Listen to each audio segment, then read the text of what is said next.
How's it going, guys? Gonna be streaming some more Abzan today. I think this has been kind of the flavor of the month for this past few weeks. So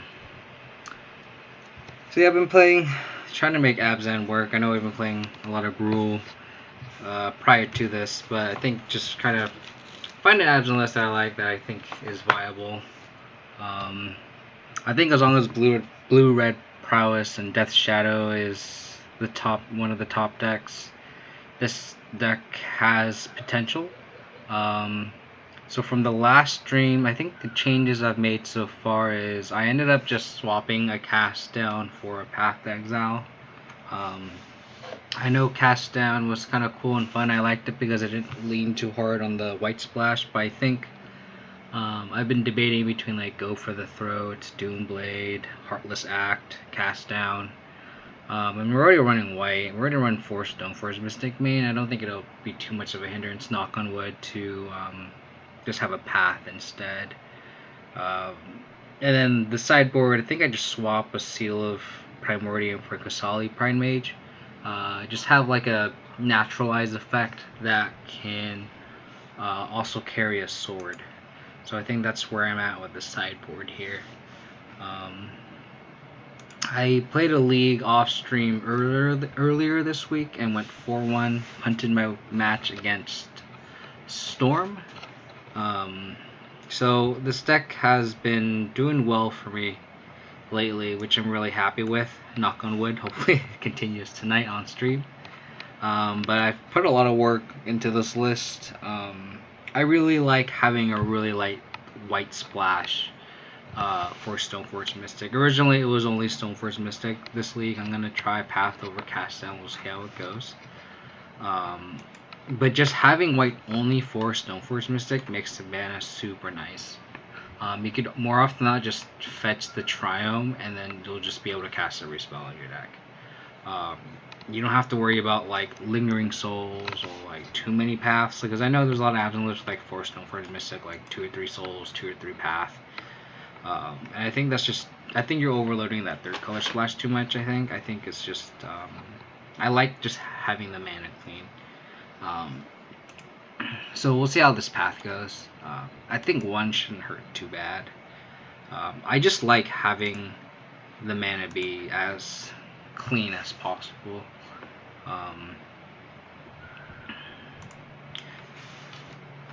Just because you lose a lot of percentage points against burn and like Blood Moon decks if you rely on the third color too much. So I like having the third color be a super light splash. So one of the things I will mention though is I think the Scatic Tea that I have in the sideboard is really, really good. There might not be too much in the meta that right now, but Modern's just so open at the moment that like you can run into anything, and like Scatic Tea is just like a nice catch-all. This is not a good start. No lands, our opener. But also Mulligan to 6. Put Mulligan to 5.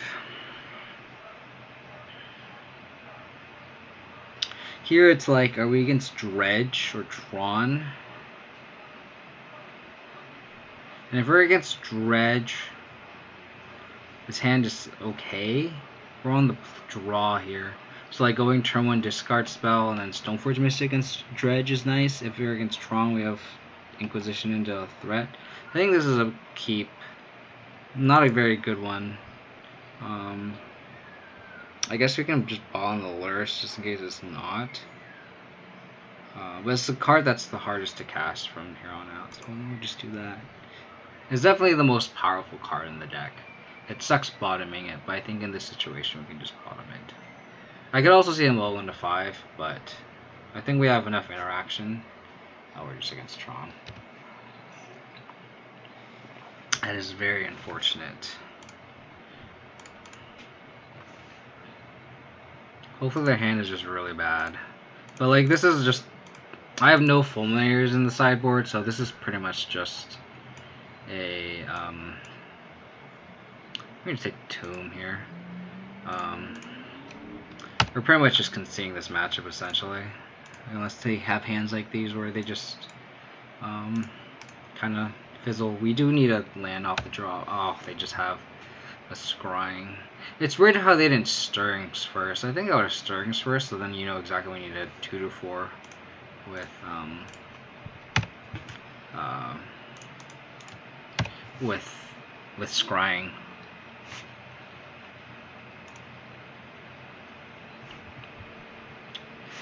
Got the tower. This is what I'm talking about, where it's like now they're gonna stirrings, and then if they don't have a mine, then they're kind of screwed. Unless you just drew them. No, they already. Yeah, so they have one unknown.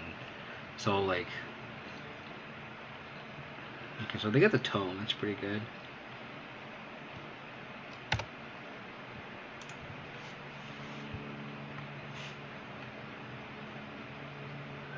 It's a good draw. I think now we just need to. What sucks is the Maze Mine Tomb is can gain 4 life too, so it's a pretty good card to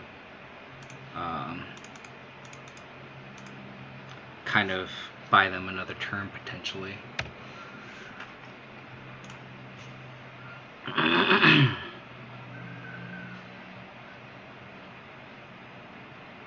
Bottom's good. They bottom with the tomb. I'm surprised they didn't upkeep it. Maybe they just forgot to put a ticker. But stirring is a good draw. Oh, they got the mine. So we just hope they don't have a payoff. We know 2 of the 3 cards. Or 1 of the 2 cards now. If it's a Karn, it's okay. Because we can just kill it with Hex Drinker if we draw another land. Sure. So we know that their hand is just no payoffs. No payoff. Tomb, that's fine.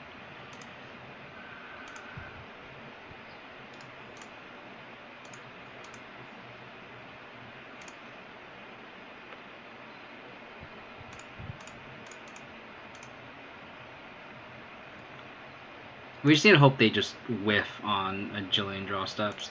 The tomes are going to draw them so much life, though. Here, I think I'm going to... I guess I can get a Feast and Famine, because we are kind of tight on mana. They're going to be able to cast every card they draw off the top of their deck. So, probably bottom. Yeah, so we don't know about the tomb. Hopefully they just have lands on top of the deck. That's all they have. Okay. They played the power plant that we don't know of. They drew a card off Tome. Ah, oh, this is Expedition map. Okay, that's fine. So they played the power plant that we didn't know of. They have the 8th edition one in hand. So we still know, and the other card's probably a blank. So they didn't get a Sanctum of Again, which is interesting. 4, 7, 8.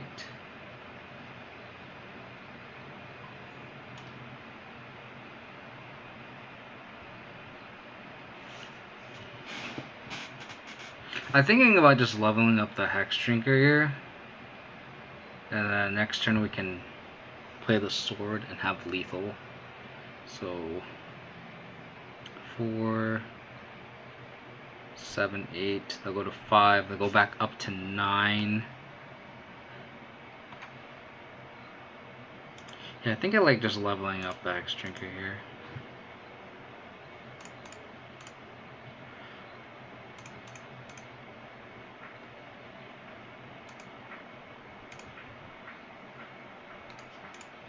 I don't want to like spend a turn flashing in a Batter Skull. I think that just seems kind of anemic. I think we can lean on this Hex Drinker if they end up drawing like a Wormcoil or something. Wow, we won game 1 against Tron. That's a pretty big game, especially because we are really light against the deck. Like so for those who have not been watching or just are new to kind of my playstyle and deck building philosophy, I don't like conceding matchups. I like having a sideboard plan against every deck. And even when people are like, I don't have fulminators in the sideboard, I've been playing Abzan for years, like years, and I've always had fulminators in the sideboard. And I think we're kind of the point where like our deck just isn't built, like it's just not worth sacrificing those first advantage points, especially because like E-Tron is kind of the more popular version of Tron versus Eldrazi Tron. Like E-Tron's just more popular, and these fulminators don't really do anything against them. Like you'll have corner cases where they do something, but more often than not, it kind of just is a very... You don't want to spend your whole turn tapping out just to Stone Rain them when they can better utilize their mana on 4 or 5, right? And it's more often than not you can't keep them off 4 or 5 mana, and then you can't kill them fast enough. That being said, my philosophy is I don't want to concede the match, so I have 2 Damping Spheres just because I don't want to lose against like Amulet Titan either. Has game against Storm and everything too. So I have the 2 Damping Sphere, and that's a pretty big game here. Hopefully we can kind of mulligan into them. Galactic Teague is a pretty big game as well.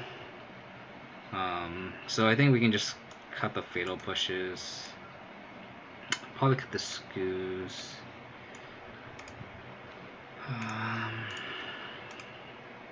The card that is actually really good, surprisingly, is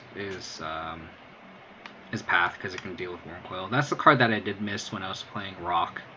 I did miss Path because like a resolved Wormcoil engine is pretty tough to beat. From here, maybe I could just cut like 1 Stoneforge Mystic.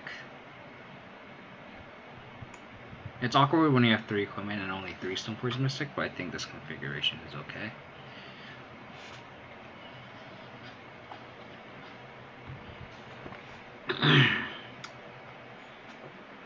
One lander on the draw against Tron, and that Hex Drinker did work.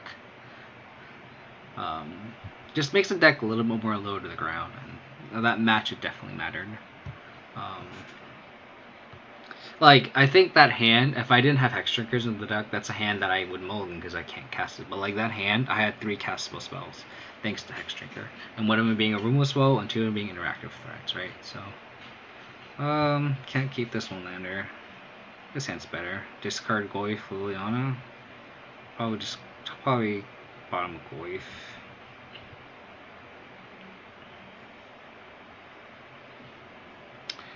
They kept a 7, which is unfortunate for us.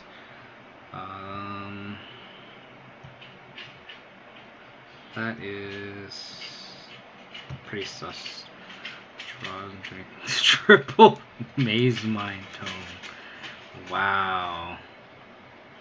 Okay. I mean, that card's good, but I don't know if you want 3 of them. I mean, you definitely keep this hand. You have 2 of the neutral lands and you have a tomb, so ideally you'd find a tutor.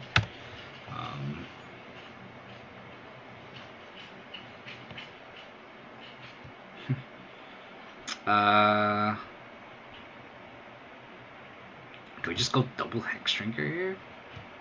I don't see why not. There's more power than the Tarmogoyf, which is really funny. And if my opponent just has natural Tron, then they can't. We still have a threat on board. I like this. I like double Hex Drinking more than playing the 7 Tarmogoyf. And again, this is one of the spots where like Hex Drinker is showing its leanness is very, very rewarding here. Forest is a good draw, a good play by them for us. Oh, they got the scrying. Okay. Sure. So we know their hand. Oh, that was a good draw. I think we need a Thoughtseize to take the Karn over just playing a Goyf. Just take the Karn here.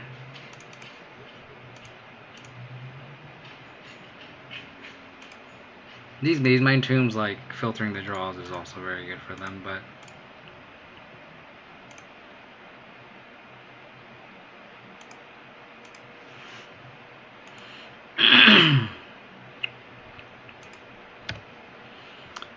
this is rough. We definitely needed like a damping spear.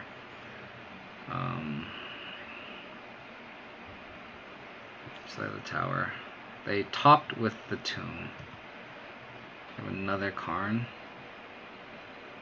Oh, an Ugin. Yeah, that's rough. Yeah, that's good top deck. They can just play the other tomb. Yeah, oh, the tomb is free because of the Ugin. Wow.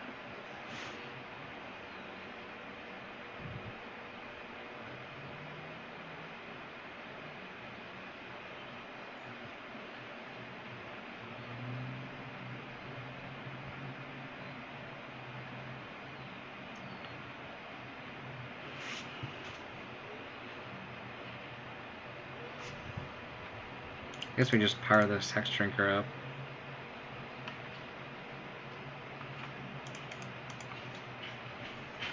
And then we can attack the Ugin. We're such a low percentage to win this game, but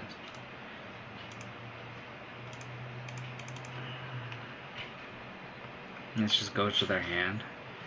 It's pretty gross. Maybe I should have attacked with both, but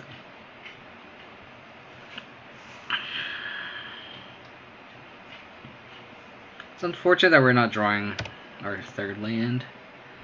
Because like our out here is to really grow our Hex Drinkers. I mean, but then again, they can answer it with the Ugin. The good news is we didn't show. Like, if we draw a Damping Spear, I'm not gonna play it. I don't want to reveal that information. So yeah, so if I don't even have white mana for Path. King Mudkip 701, thanks for the follow. I really appreciate it. Thanks for hanging out with me. Yeah, so this is pretty bad. This is... They're just going off with this Ugin, which is unfortunate. Yeah, they just kill it. I'm probably gonna concede next turn. I just want to see what I draw, but I'm like 99.9% gonna concede because I need white mana and Path to kill the Wurmcoil, and even then, like, yeah, it seems pretty bad. No, what are we doing?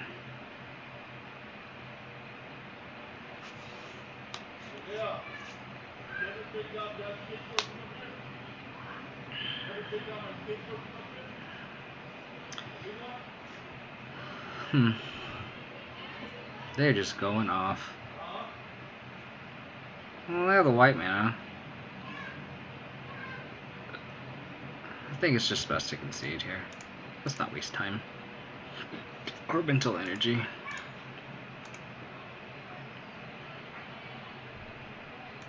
I think I just have to mold with a Damping Sphere. I think that has to be the plan on the play.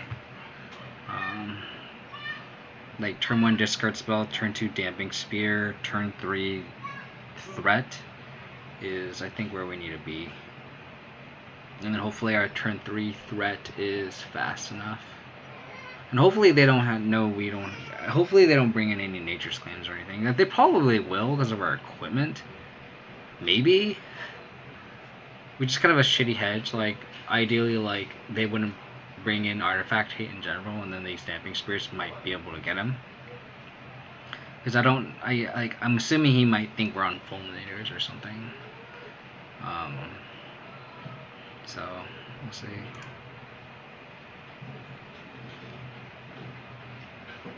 We have the Disruption, and we can have a Scry. I think this might just be a keep. So we're just gonna bobble ourselves. And we just hope we just have like a Thoughtseize.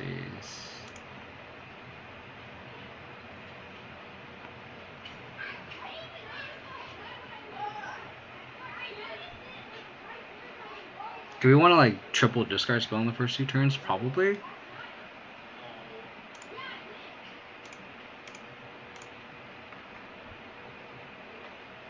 Maybe not.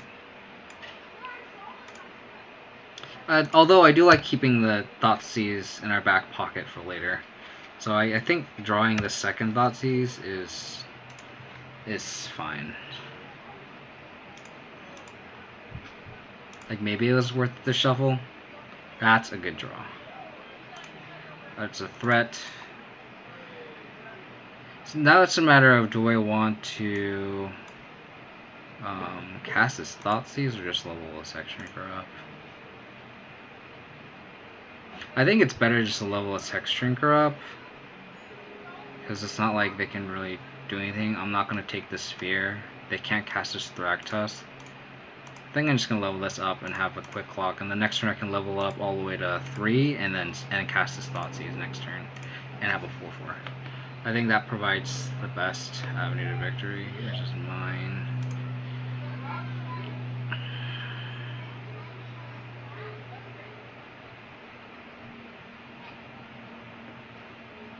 Yep.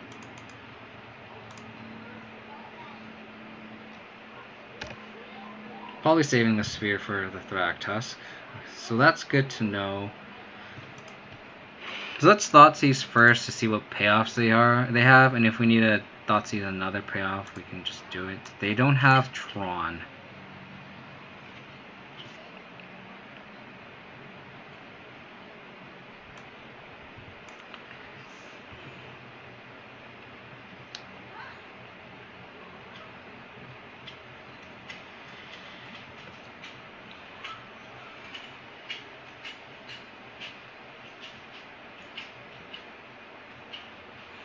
If they draw Power Plant, that really sucks.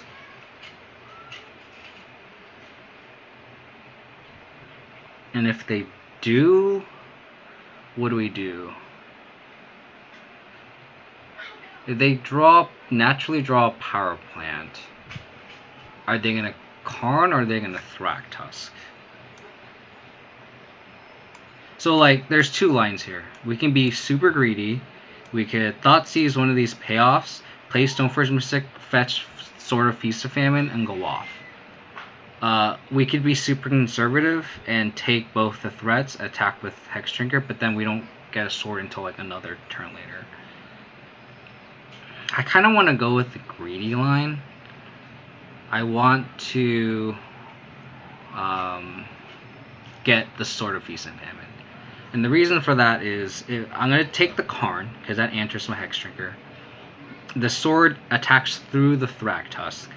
And then if they do end up just naturally drawing the Power Plant, they still can't cast the Karn until way later. So like, even if like they draw the perfect card, they still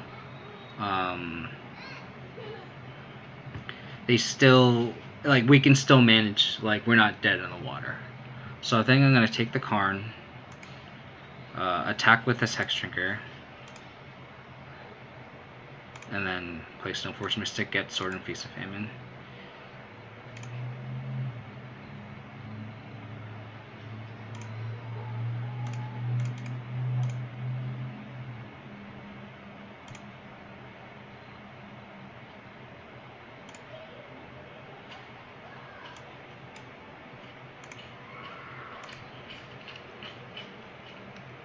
So the next turn we're prepped to cheat in the sword, equip with the Hexdrinker, attack, untap our lands, Thoughtseize, and grow a Hexdrinker more. So as long as they don't have Power Plant here, we're okay. So them tapping mana through the Chromatic Sphere is good for us. They can still Thragtusk. Okay, so they play Forest. That's good. So that's the card that they naturally drew. Hopefully, so they have one unknown. Hopefully it is nothing.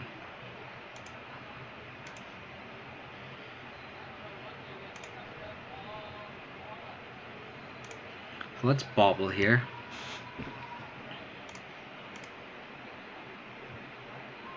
Okay, that's fine, because they don't have Tron.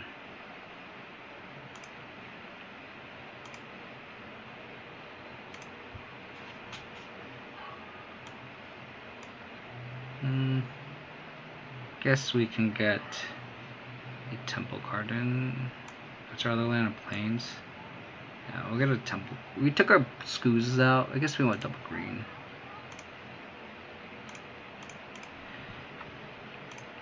The F6. Attack here.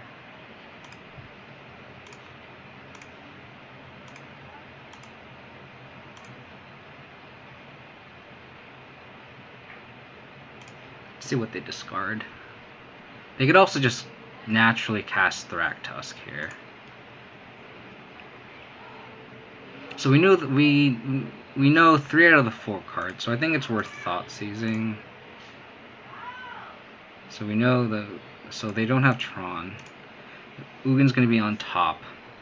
I think we just hope we fade Tron and take the Thragtusk and so we have 6, 7.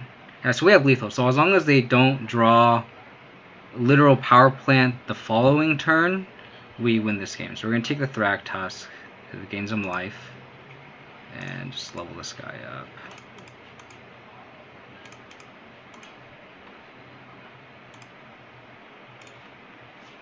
So they have power plant, or they have Ugin in hand. Tarmogoyf's a good draw.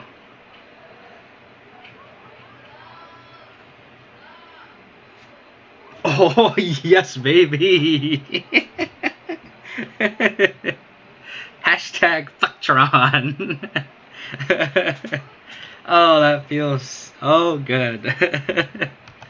Oh my god, I don't prepare for this match, and we won. That's awesome. That's awesome. Uh-oh. Frames detected. 13% will last 2 minutes. How is my stream doing? Oh, did my stream die? Hopefully not.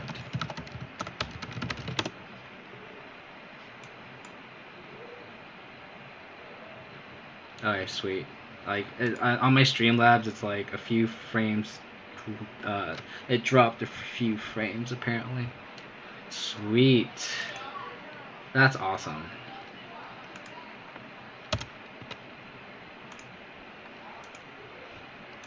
Tron. I love it. That's a good start. Beating Tron, like a match that I'm just gonna concede. Fantastic. That was fantastic. I'm really happy. Really happy. Alrighty. Let's go. Let's do this. And that just shows how great Hexdrinker was. Right? Like, people have been kind of iffy on Hexdrinker. Nah, dude, Hexdrinker is gasoline. Pure gasoline.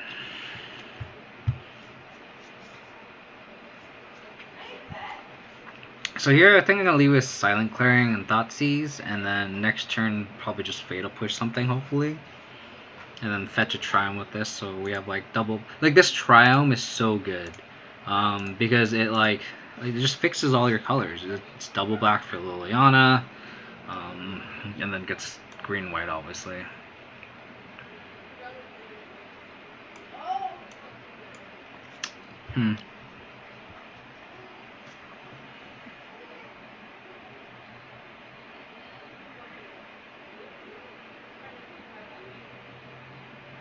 So we're against Jund.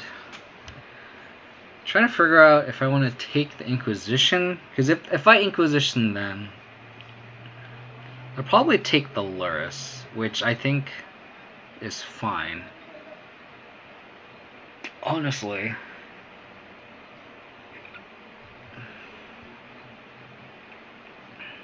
It's between Bloodbraid Elf, Inquisition, and Liliana. I think taking the Inquisition means like their veil can take over,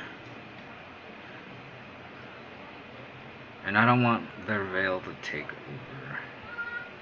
I can see an argument for taking Inquisition, so then they can't take our Lurrus. We can push their Scoos, and then we have dueling Lilianas. I could also just take their Liliana, They Inquisition us, they take our Lurrus, and then we could push their Scoos and hopefully have Liliana for their whatever. I could also take Bloodbraid Elf, because Bloodbraid Elf kind of answers our Liliana, but we have 2. So it's like, how much do I want to value this Lurrus? Because if I want to value this Lurrus, I should take their Inquisition. And I don't think I value that much. If I had a Bauble, I think I would value this Lurrus high. But I don't think I do, just because of the context of our hand. And we pretty much have to untap with the Lurrus, which I think is very difficult. So I think here, I think I want to just take the Liliana the Veil. I could also see taking Bloodbraid Elf, just because it. But like I said, we have 2 Lilianas, so if it takes down 1, we can just veil them back. So I'm going to take the Liliana the Veil. I think that was a really, really tough decision. And I could see an argument for Inquisition, and I can see an argument for Bloodbraid Elf. I don't think we should take Scavenging Ooze, because if they Inquisition us back, I don't think they'll take Fatal Push, because we're on the play and we can Liliana then. So I think Liliana is the call here. I could also see arguments for Inquisition. I think it's a tie between Inquisition, and now I can also see arguments for Bloodblade Elf, because that's the card that will just inherently 2-for-1 us and kill us there. So I can see arguments for both. But I think I like taking Liliana over the Inquisition, because the games are going to go long anyway, and I would rather take their Liliana. I don't think we're going to play this tempo game here. I would have really hoping we're drawing a land.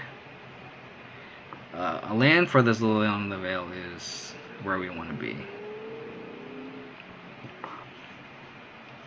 Okay, that's a good draw too. So that makes me kind of regret not protecting our Lurrus. But at least that way we can kind of ensure our land drop. We can do a little bauble trick.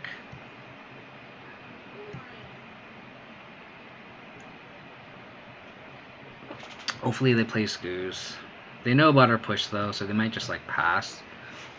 They both know about our Scoos and our Liliana, so I can see.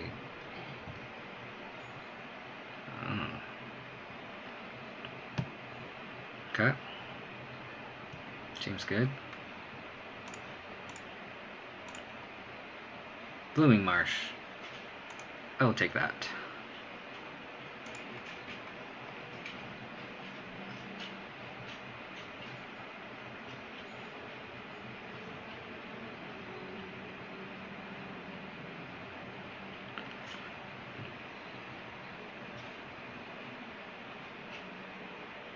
I guess we can just play our Liliana here.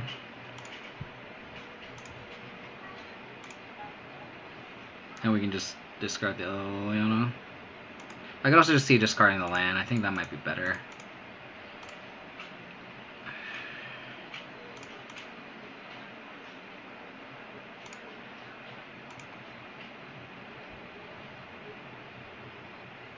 Bloodstained. So they probably have another land, which is bad. They also probably want to hold off on the Scoos so they can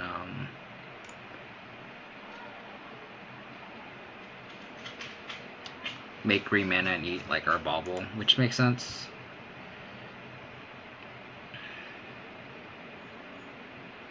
Yeah. Seasoned Pyromancer.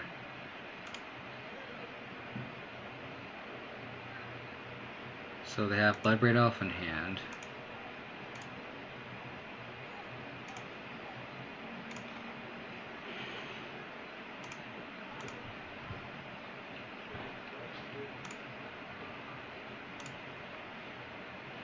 Plus.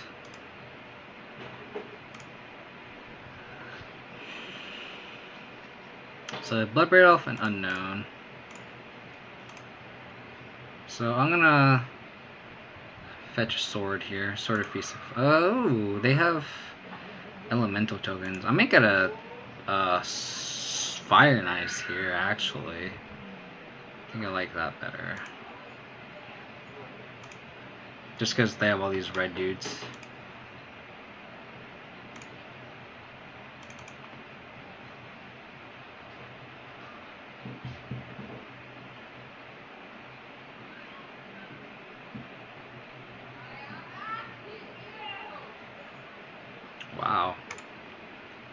They're going to discard the Bloodbraid off, which makes sense. They had double Bloodbraid off. That's funny.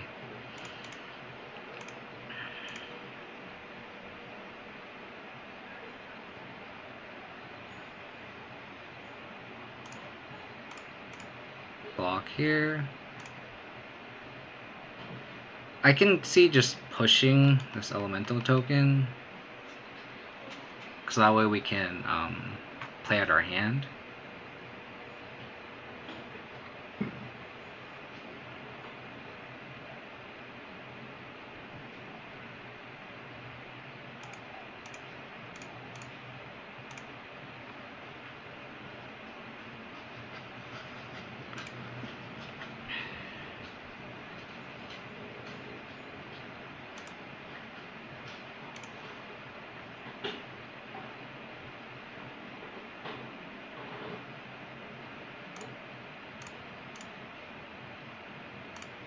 Okay, Tarmogoyf.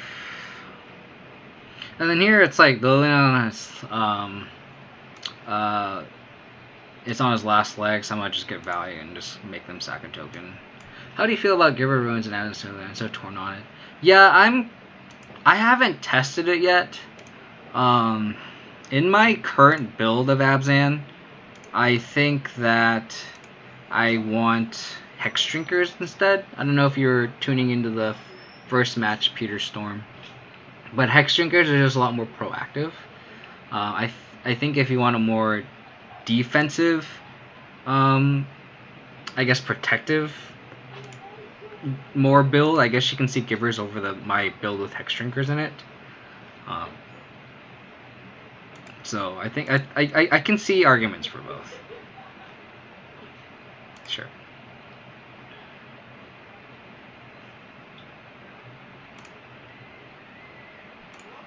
So they probably just have lands in hand. That's a great draw. So now we're going to flash in the sword.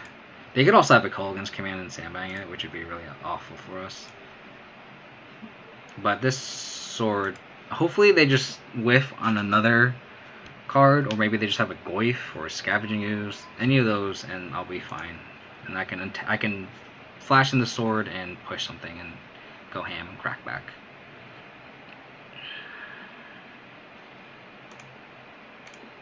We are kind of dangerous to the low life total though, so. Oh, I smell a Wrenn in 6.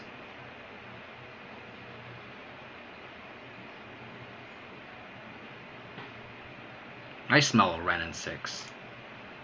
I think I'm gonna just take this.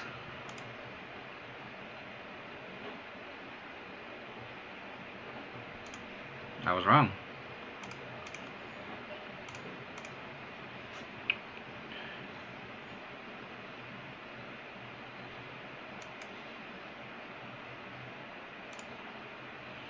Man, these Spyros are pretty good. Push one of these. Hopefully we draw something good. That is not what the doctor ordered. I have 2 Hex Drinkers as well. I'm deciding between 3 Givers or 2 Traverse and something else. I'm kind of torn on Traverse. I think there's a lot of graveyard hate right now. Cling to Dust is like main deck, so I'm a little torn on it. I'm not a huge believer in that in Traverse right now. That being said, Traverse has been it's such a high ceiling, low floor card. Oh my god, these games against Gen where they draw 3 Spyros is just like pretty hard to beat in these mid-range matchups. So we need to draw Hex Drinker. Is that even good here? Hex Drinker's not even a good draw here. Yeah, just dead.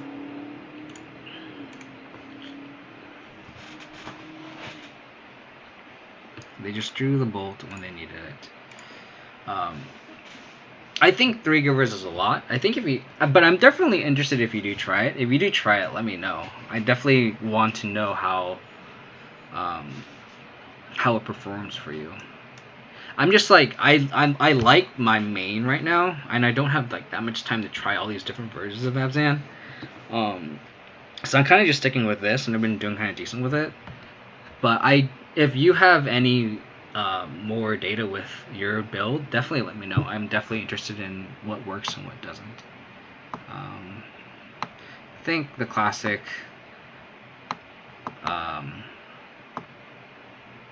board in all removal, take out all the discard is kind of relevant here. I could see Celestial Purge also coming in too, just because it handles Renin 6 and Clothis. I know Clothis has been kind of all over the place. I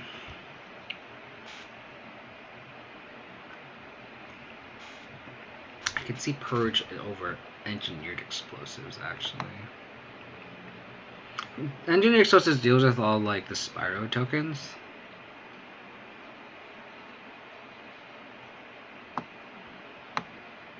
But I think I like the Purge more. Just because it handles Clothis, like I said. It doesn't kill Tarmogoyf, but it handles like Red and 6, and I think that's a little bit more important. You kind of want to be more. You kind of want to be. Don't want to be too clunky with your answers against Jund, I don't think. So we'll see.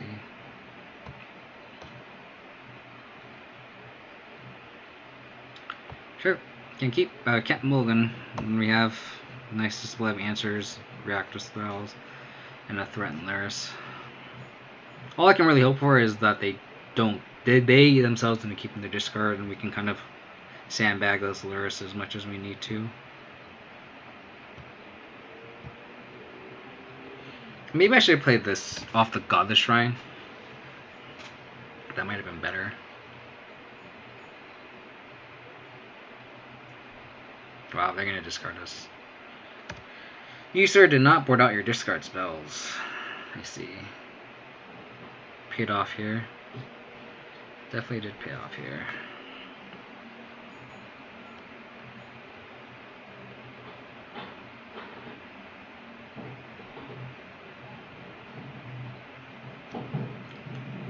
I'm going to not play this tapped. If I draw a 2-drop, I'll just play it and push, and if there's no throw 3-drops other than Liliana, and I can cast Lurrus anyway. So, sure.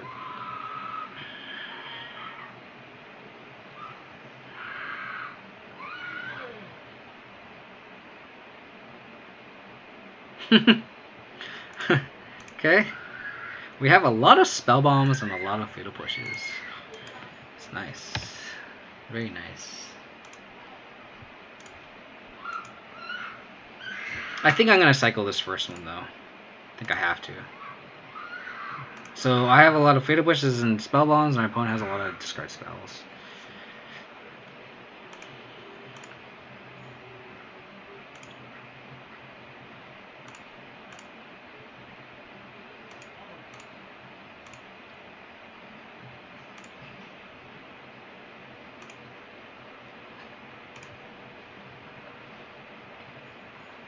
Huh. That's a nice card to have in our back pocket. Too bad they already cast 3 discard spells already.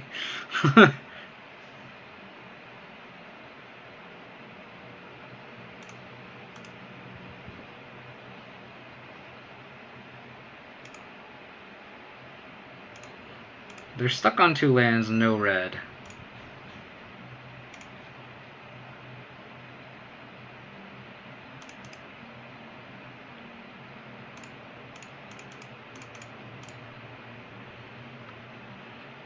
We're gonna bobble them on their upkeep.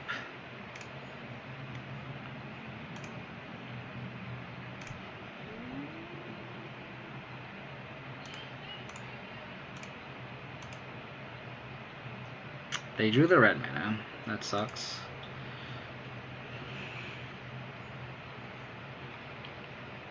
Tapped. So they didn't need the red mana. Interesting.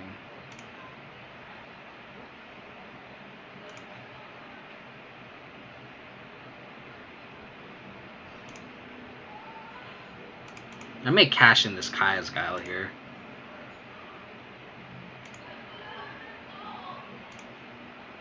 I guess we'll see. Hopefully they play a threat and I can cash in this guy's guile. That's not the third I'm thinking of. Hopefully they don't have Fatal Push.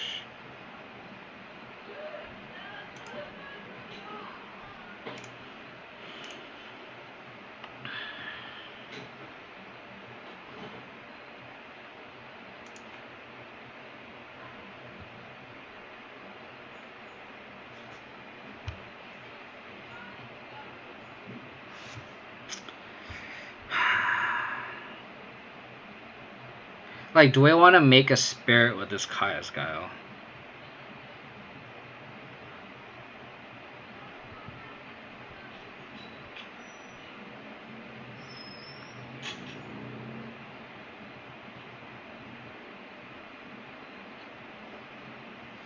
If they don't have Fatal Push,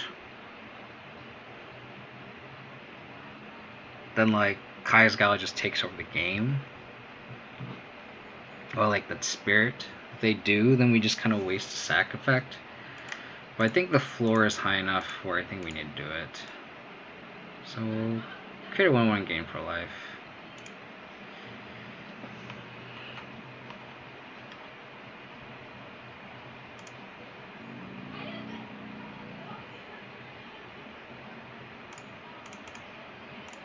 So we'll see if they push here. Yeah, that's fine. That actually kind of works out because that way we have a Stoneforge Mystic. That was a good top deck. They could also have a hand of Liliana's too, which is unfortunate. The Batter Skulls.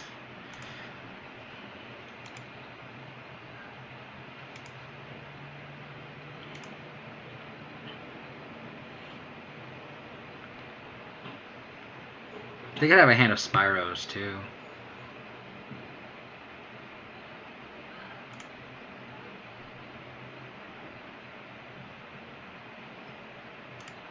Okay.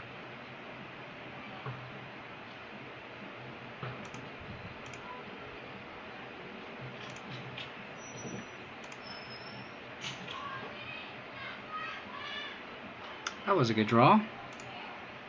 Glad I brought the Purges in instead of the Engineer Explosives. I guess I would have been able to deal with it, but at least I can hold on mana for Fatal Push here.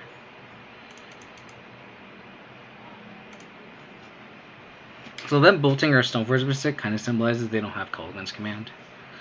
So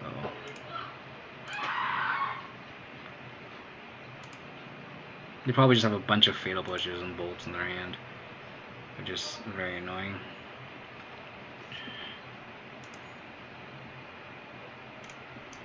Like, we can't sack this Peatland either. We need double block for Liliana if we top deck it. So we're kind of stuck with what we have right now. Hopefully they just activate this Ravine. Uh-oh.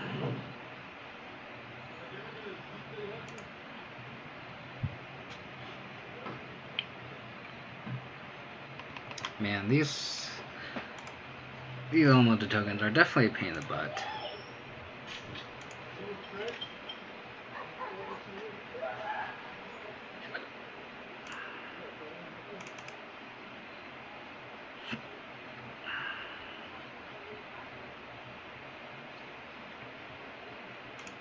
I'm gonna fetch here, so that way, if they end up answering this Batter Skull, we can crack this Peatland.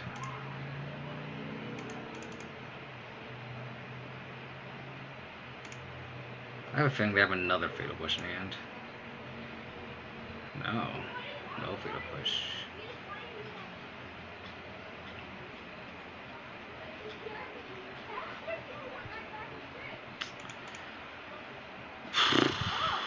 This is rough.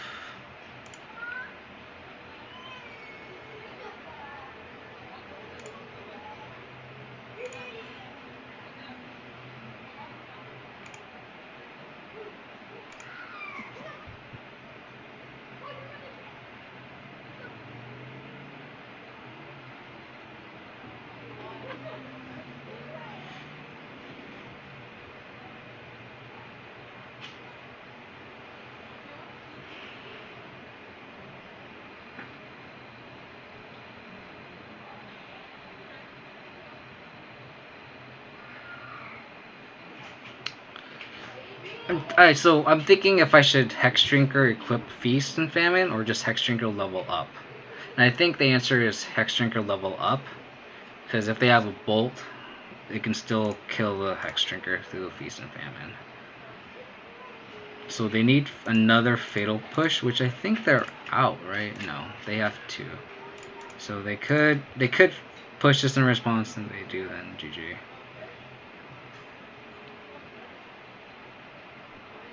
That's unfortunate. Man, they just have everything. So here I think what I'm going to do is I'm going to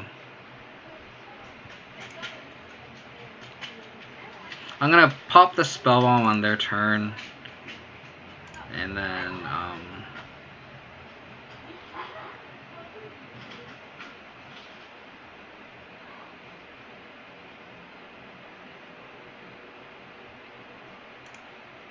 okay.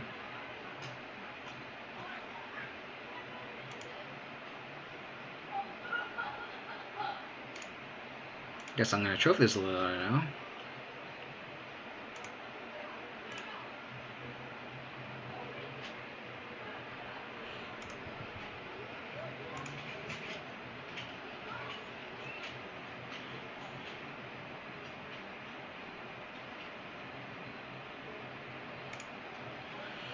Man, this is rough.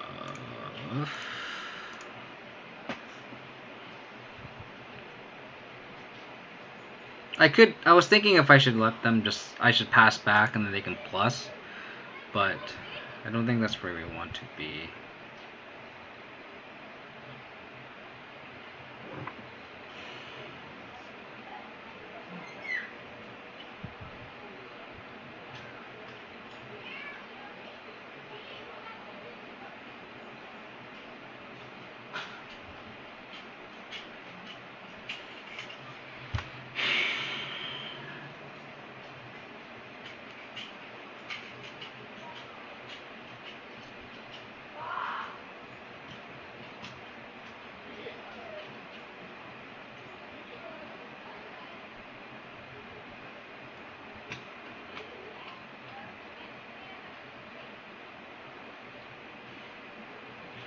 I could Liliana.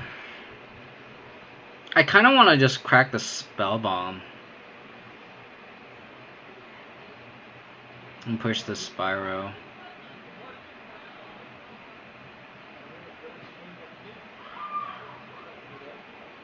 Just so I can draw a threat. So I'd rather so I'm gonna crack the spell bomb, push the Spyro, hope to draw something.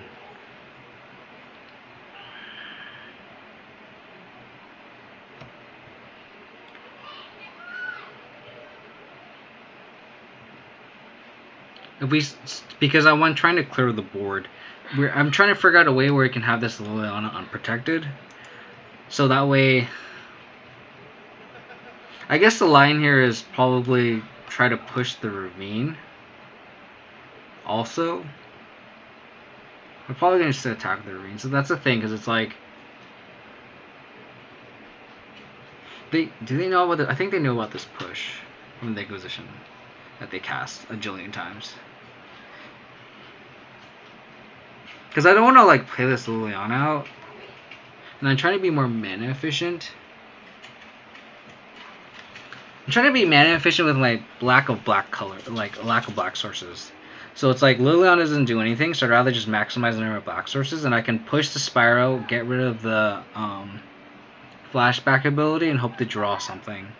Because I don't think the Liliana line does anything.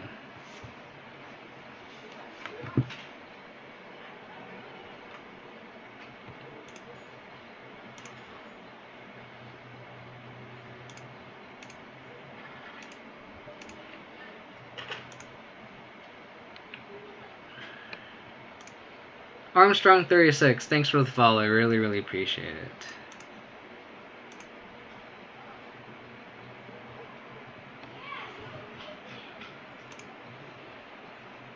That was not what I was looking for. But we can just also crack this peatland here. Draw a Tarmogoyf. Or just draw random lands. So at least that way, if we drew a threat, and we needed them to not top deck anything, we can play a threat, equip the sword, and nullify the Raging Ravine.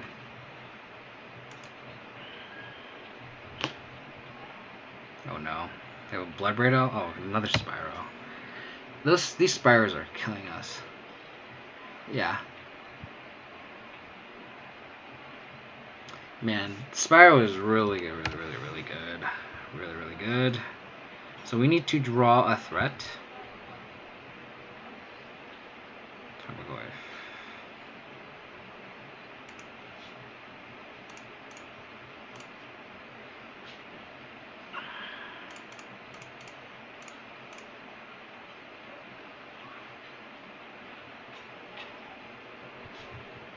Don't do it.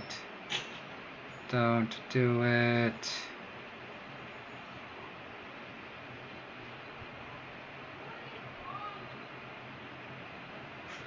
Three, 7, go to 4. We have one more draw step, but we're pretty much dead. They just kind of just drew. Oh no, sorry, I'm not dead. We just have this Tarmogoyf. We need to draw good. they have been drawing very well, and they have most impulse off the top. Wow. So now the Ravine's going to be bigger than all of our threats. We're going to take 7, go to 4. So we need to draw.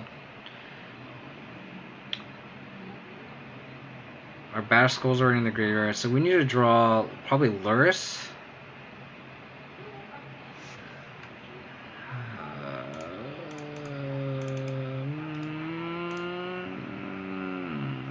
Tarmogoyf. Okay, that means we're not dead. So we need to draw Lurrus next turn. We go to 1. We draw Lurrus into Tarmogoyf. We are okay.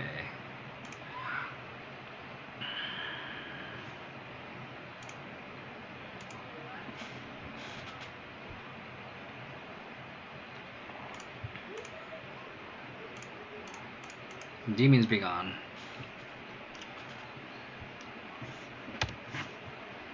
Yeah, we need to draw Lurrus into Tarmogoyf. Or, sorry, Lurrus, and we can bring back Tarmogoyf. We can also bring back Hexdrinker. Okay. Come on, Lurrus. GG's. Unfortunate. I've been actually playtesting a lot of. So like we could have stabilized. Obviously, they need to draw nothing, but we could go Lurrus into Tarmogoyf, and we can completely stonewall them. And the next turn we can go bring back Hexdrinker and then level it up, and then we can start cracking back. We were close to stabilizing there, which is unfortunate, but I've been testing a lot of Jund, and Jund's pretty hard to beat. But this is the non-Spyro version. I think the Spyro version that Willie Ada popularized, or Aspiring Spike, one of the two, they are heavy on Spyros, and that version I think is a lot worse for Abzan, which is unfortunate.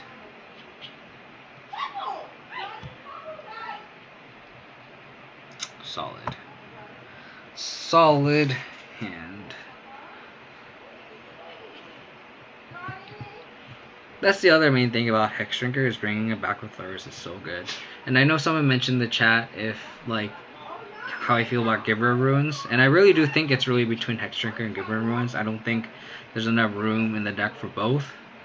And from an opposing side, bringing back Hexdrinker is a lot more threatening than bringing back a Giver of Ruins, unless Lurrus is the card you really want to protect.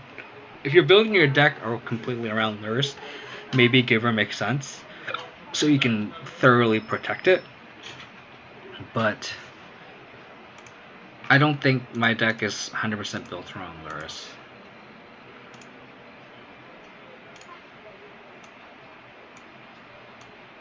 Infect, eh?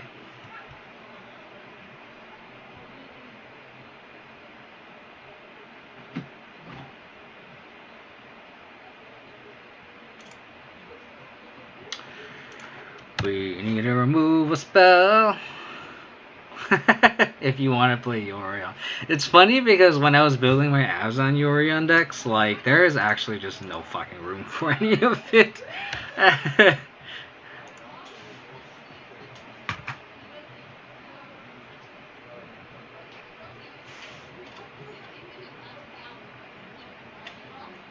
We just need to draw a removal spell.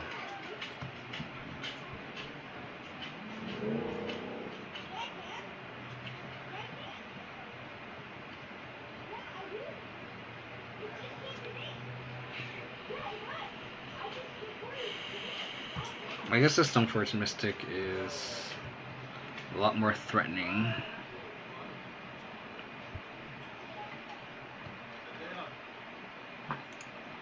Get a Temple Guardian because we already have a basic Swamp in hand. Get a Feast of Famine. Get bigger.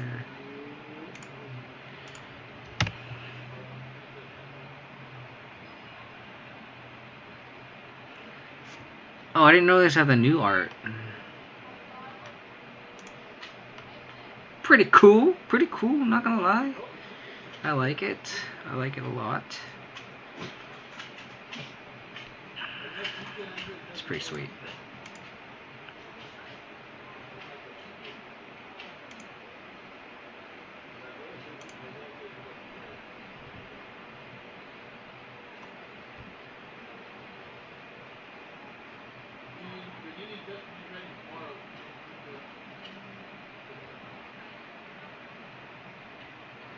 Do I want to trade my Stoneforge Mystic for a Groundswell?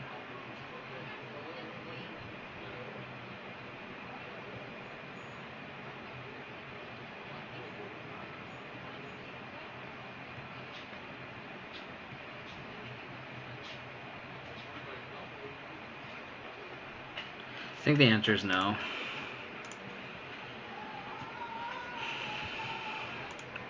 We really need a removal spell right now. Come on, path, push, trophy. Path, push, trophy.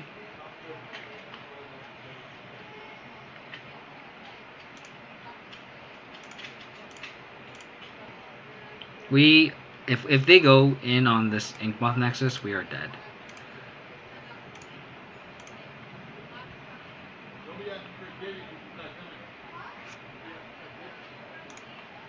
And they might as well just go for it.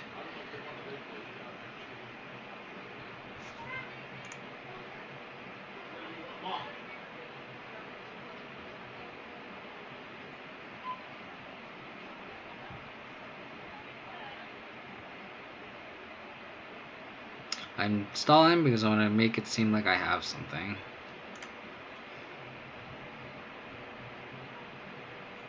Don't do it.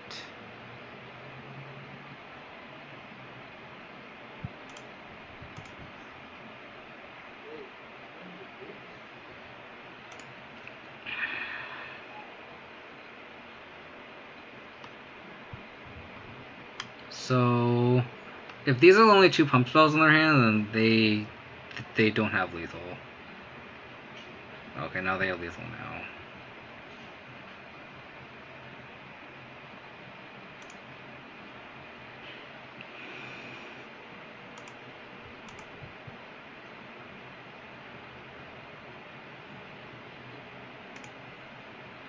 Wow, they did not go for it.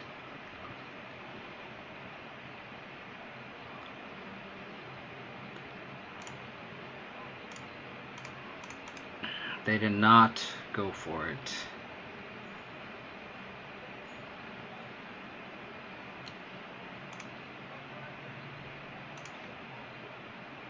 Removal spell. Removal spell. Removal spell. Path. Push. Trophy. Path, push, trophy.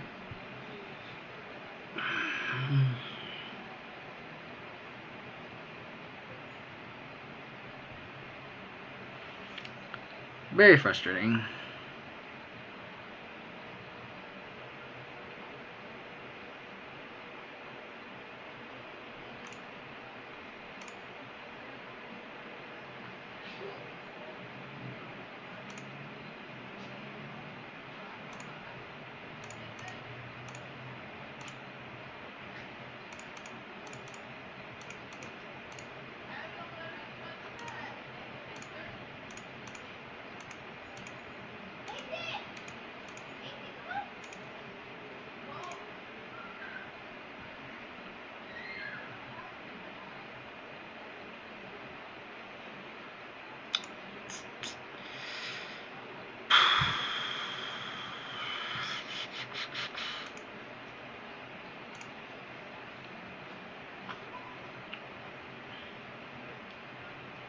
It's not like they're gonna not attack. So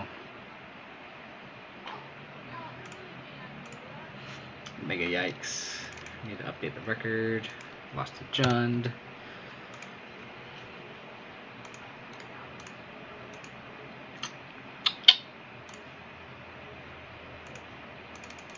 Oh, come on, Moto. I want to know what I drew.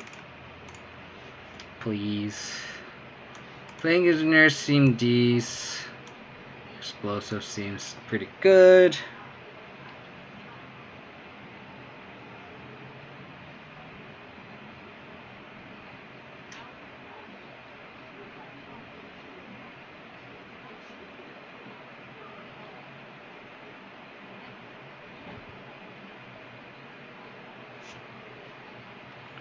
I guess we just board out the scavenging of this.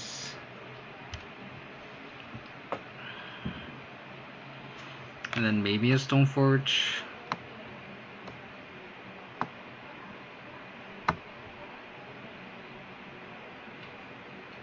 I don't think I like Kaya's Guile here.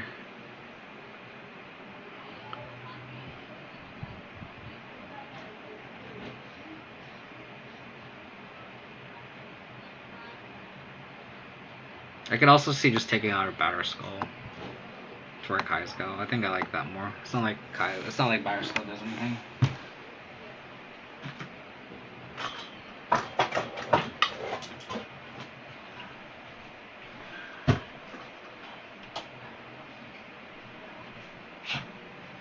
Starting to get a little dark here. Darn, if we just had a removal spell, that game would have been very different.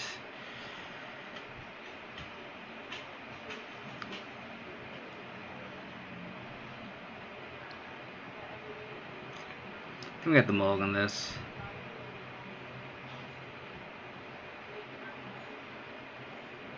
Man.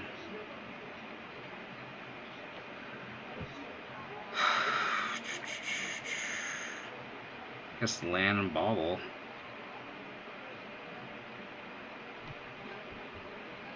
Bottom of the swamp. What am I doing? Can't even do the bobble trick either, like with the fetch.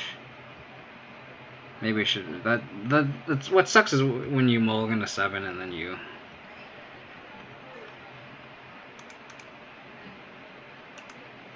This is not a good hand.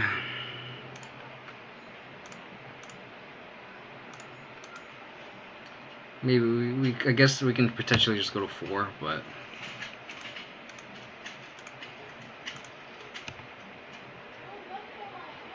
Yep, and that card just completely invalidates Liliana, so we need a push.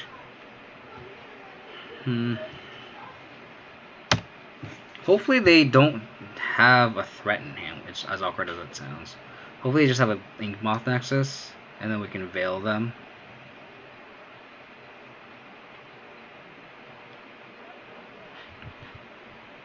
Okay.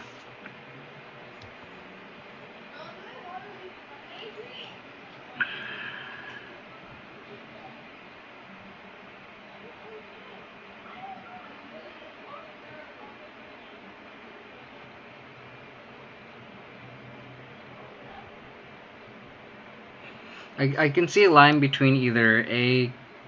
So I think we need a Liliana here.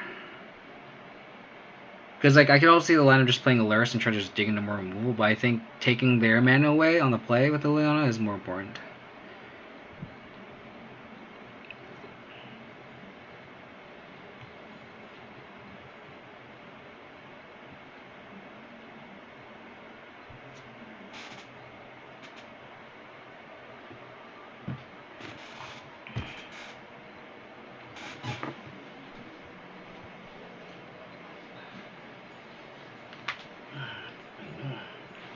I haven't given you any attention since I got home, huh?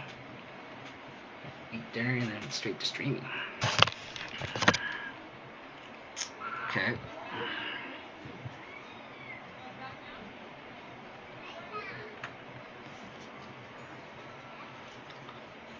We need to draw hot. We need to go removal under removal under removal here.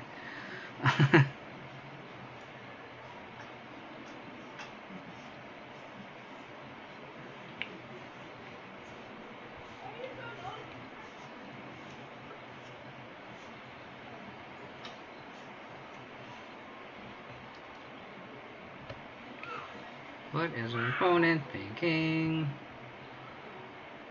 They played the agent.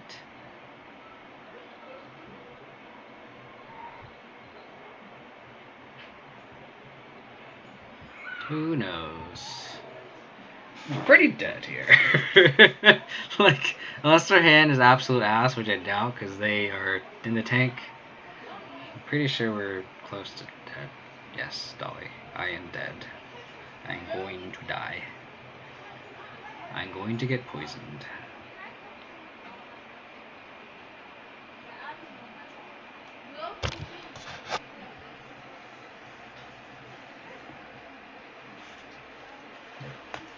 Since our opponent is in the tank,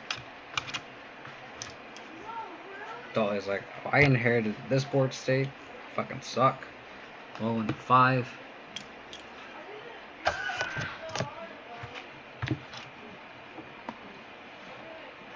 So on a turn, I'm going to fetch a Triome.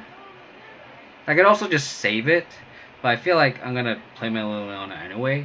Like, you kind of want to save your fetches for bubbles, right? But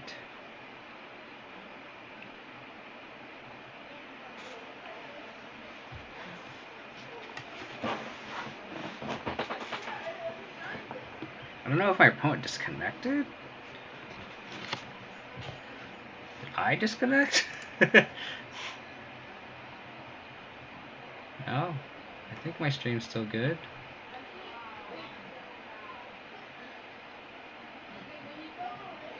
Yeah. I don't know.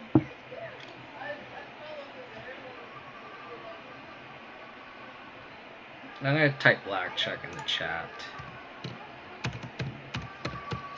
Oh, my opponent lost connection to the game. So I guess meanwhile we can talk about the list. I know it's cut off here. Move this over. Like so. Nope, join the game. I should probably update the stream decker. Don't think I did that yet, but I think it's pretty close to whatever is current.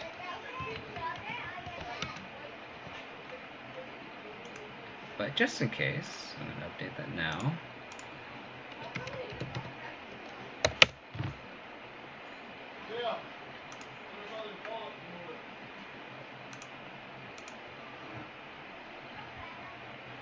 I think opponent's still having trouble. There you go.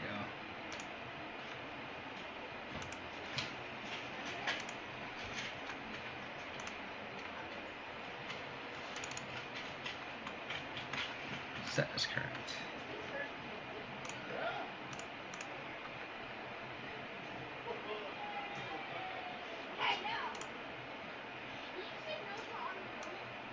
It's unfortunate that we're probably going to lose this game.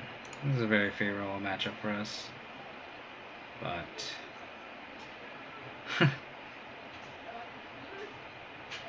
probably Veil here. And then take their mana away, and then we can EE onto a killer by an agent. Wow.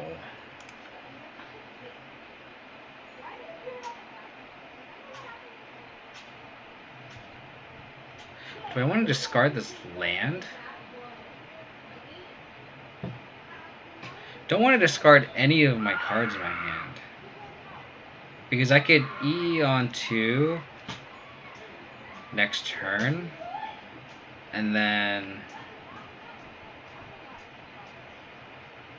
blow it up. And then next turn bring it back with Lurrus. I think I'm going to use Liliana's Secret Mode here of 0 and do nothing.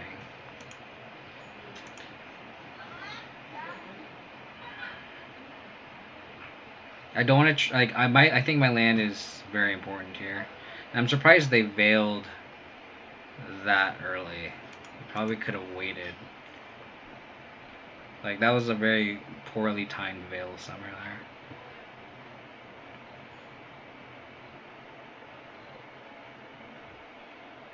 That just plays perfectly into my engineer explosives.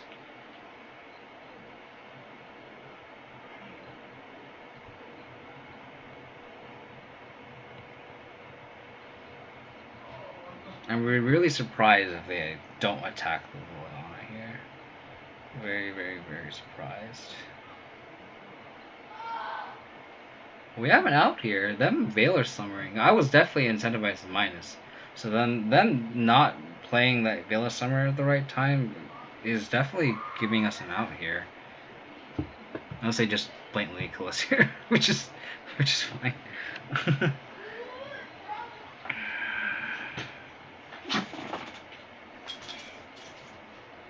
They're thinking. And it's a hard choice for them. I mean, I could see them not attacking the Liliana.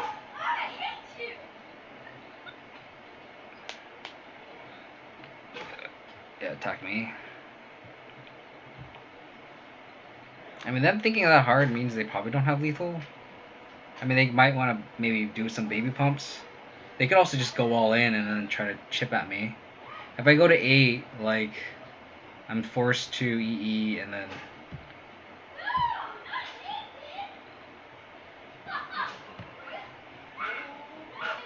I could also E onto...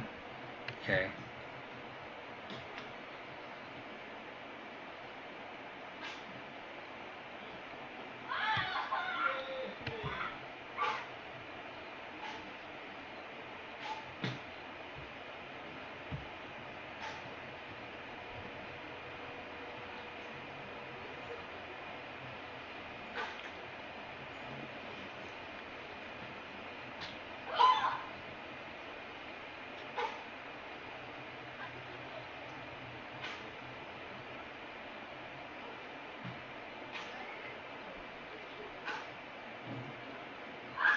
I'm at 6, so any pump spell means we're dead.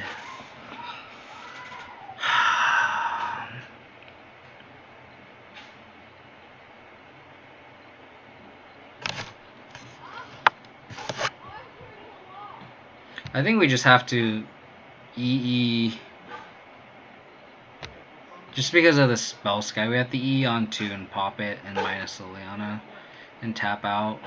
Because, like, we were tapped that last turn. If they wanted to kill us, they could kill us. So I think we just have to do that. But we're pretty... Like, they pretty much need nothing in their hand for us to win this game.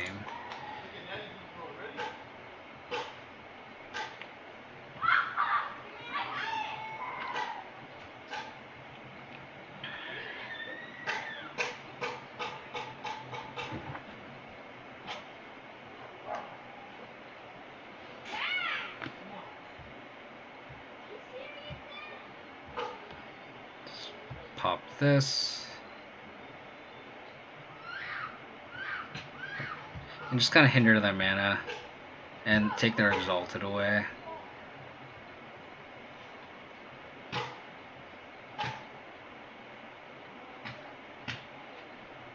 And then if they just have all lands in hand, we are definitely okay here.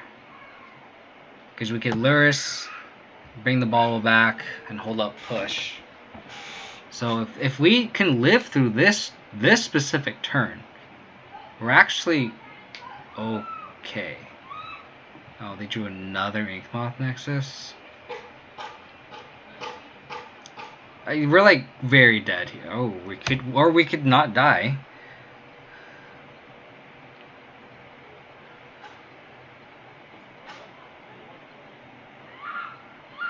Yeah, we're dead. Would you... Mulligan to 5 just was not ideal, obviously. I think we needed to take that line, because like if they have the spell sky, that's just unfortunate. I'm gonna take a quick restroom break. I will be right back.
That makes me sad.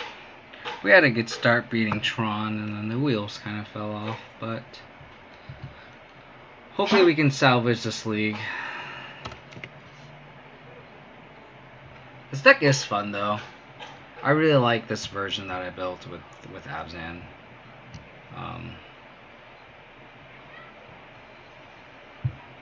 I think we just mulliganed into Oblivion against Infect. In game one, we just didn't draw what we needed, obviously, which is removal. So it's one of those things where you just have to shake it off. I guess it'll give a little bit more of a background. Like, I've actually been doing very, very well with this build. I went like 4-1, 4-1, 3-2, 4-1, I think, so far, in the 4 leagues I played. So I don't think you can really like base too much data on one league. You kind of have to play a bunch. And I think it's one of those things where you shouldn't really get frustrated. I don't think you can base how a deck performs with just one league. It's like if you have a bad league, just shake it off, right? I mean, this hand does nothing. But I'm gonna keep it. Opponent said, "Hi, good luck, have fun." Thank you, you too.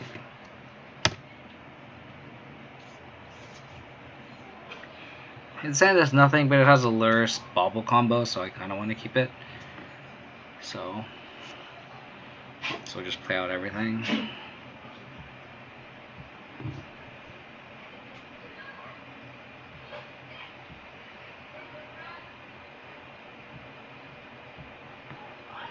I'm gonna wait until their turn because I want to see what we need. Because if we have like a Fatal Push and we don't need it, then I want to discard it.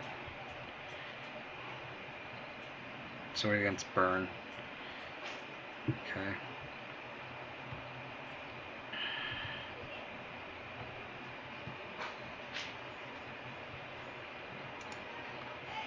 I don't think it matters. I think I'm just gonna crack both.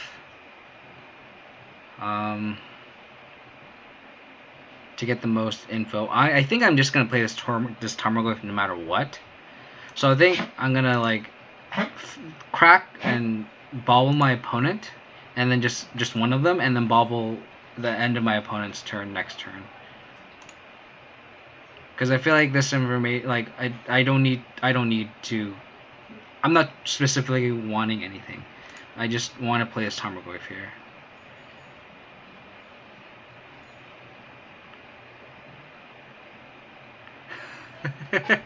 Why are they white cards? Because I am an Abzan player at heart, so I'm forcing Abzan. I'm doing good, man. How are you? Did you ever send me your Jun list you wanted to play? Because I didn't get any messages or anything. Just an FYI. Here actually might be worth bobbling myself and then fetching.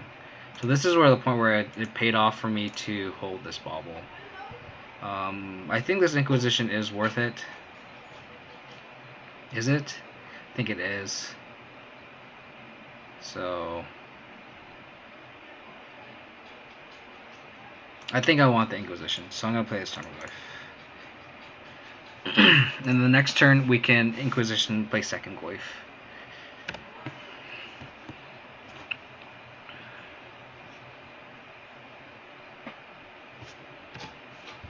My opponent wants to Rift Bolt my Tarmogoyf. He can. I'll gladly trade 2 burn spells.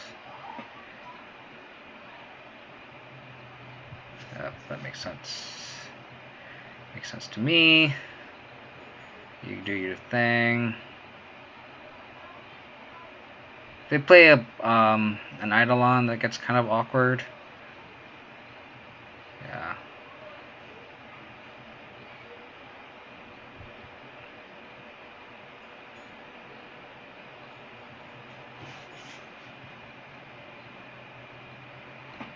But I think I just play out Tarmogoyf here and just attack anyway. Because like we're in a position where we can race.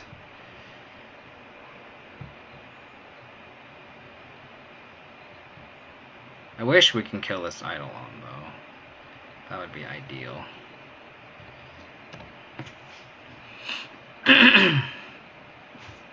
That would be most ideal.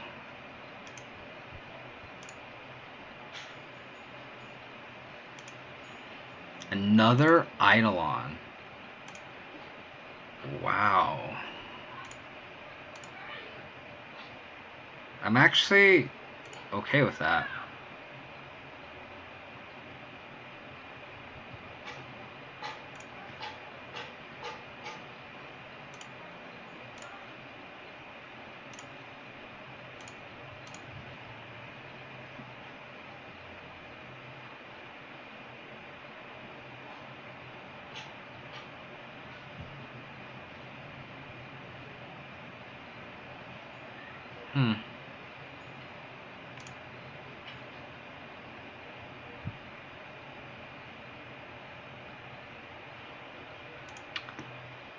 I wish I had an instant, but I guess I wouldn't cast it regardless.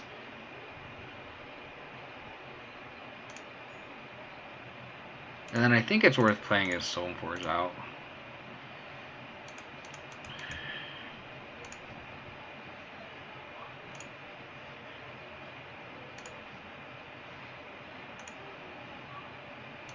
And then they're like kind of incentivized to kill his Stoneforge Mystic.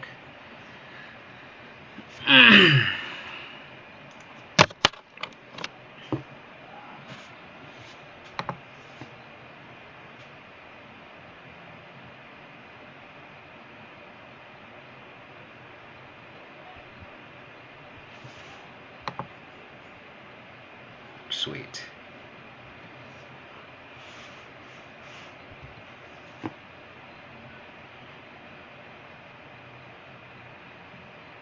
So we know they have a Skewer in hand.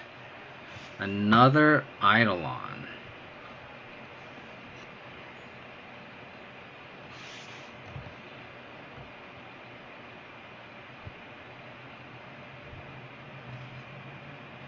I think I'm gonna start cracking these fetches here. Crack one of them. And then that way, if I draw a land, I can just fetch and play Batterskull.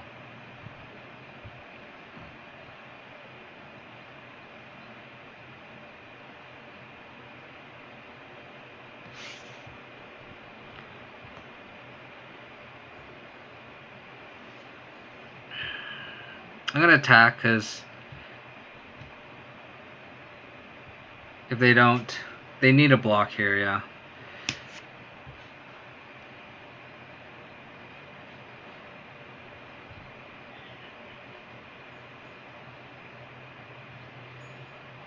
And I kind of just want to play as Lurrus. Or I could just play a Stoneforge Mystic too. So, Stoneforge.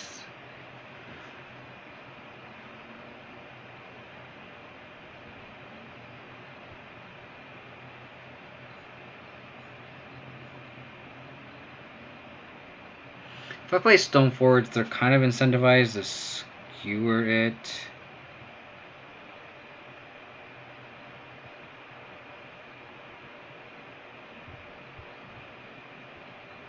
Eight, 6, 8.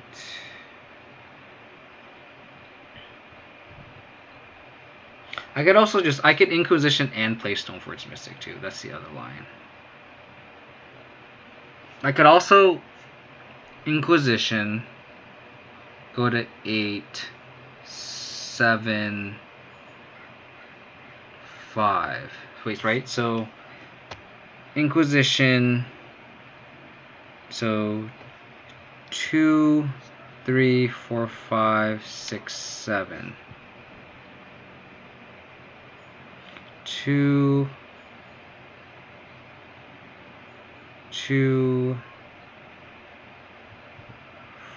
4, 5, 6, 7, 8, 9. Yeah, so I can't. I need to play a Lurrus, I think.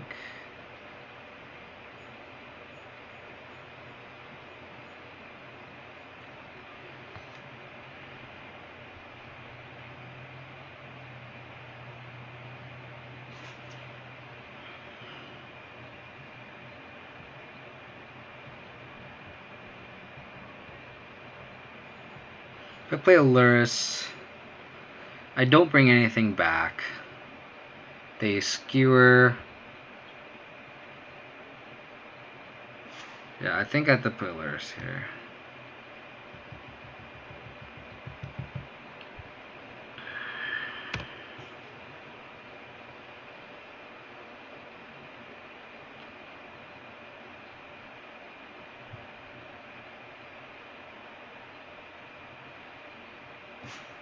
Oh, they drew a Blaze.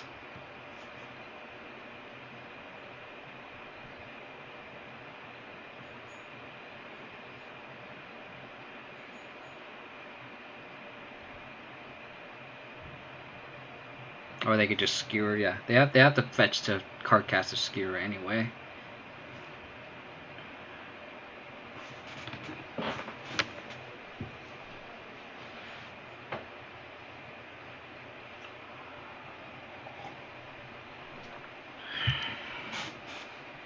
We need an untapped land, and then we can. Oh wow.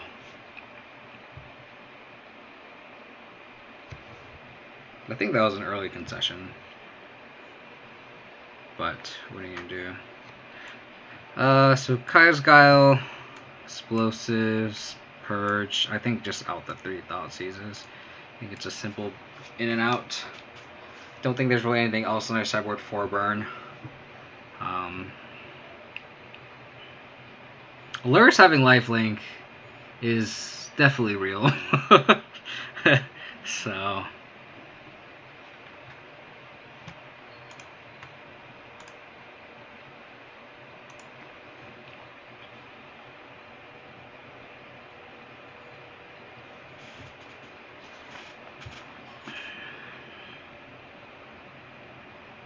I don't think I want anything other than that. I think this is fine.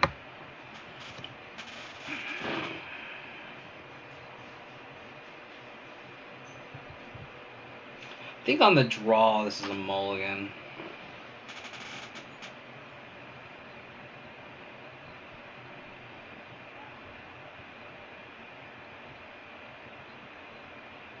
A lot better. I think I bottomed the Hex Drinker here.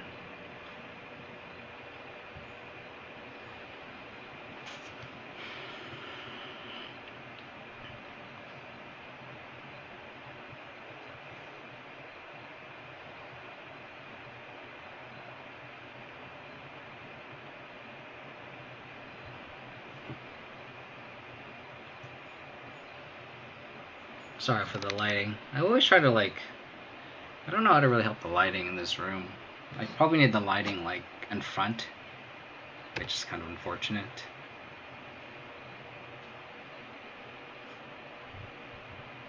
Seal of Fire.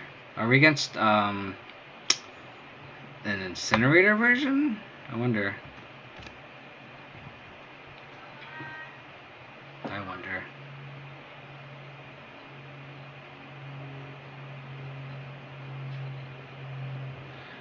Lava Spike.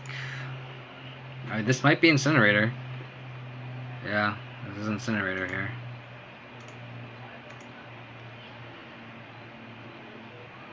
Okay.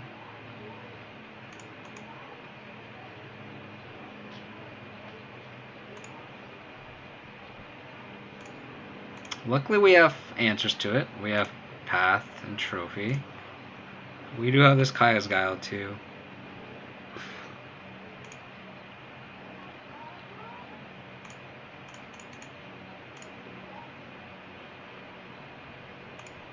Hopefully they don't play another creature. So then this Kaya's Guile, this Kaya's Guile doesn't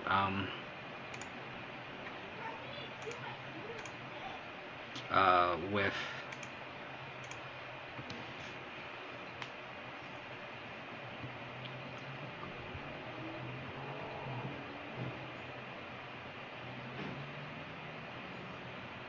Okay.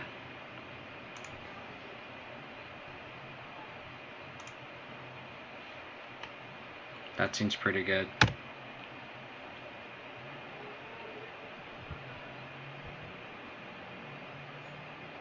Are you just dead? We could just be dead.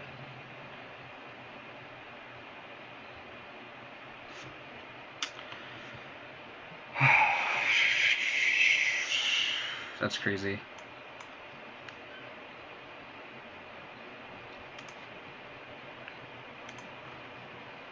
We had a good hand.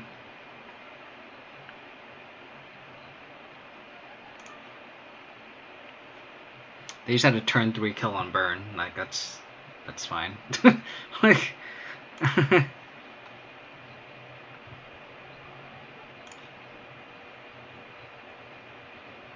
no green sources, but we have double Inquisition, so like hopefully we can stall out the game enough where we can do some damage.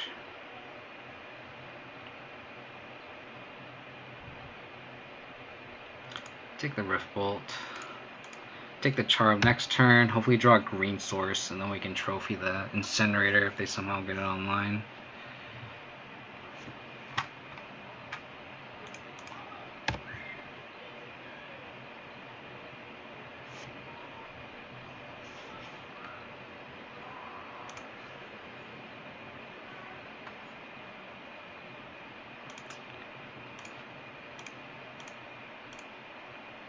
Come on, green source. Path to Exile. Don't think I care about Path. Take the Bonus Charm.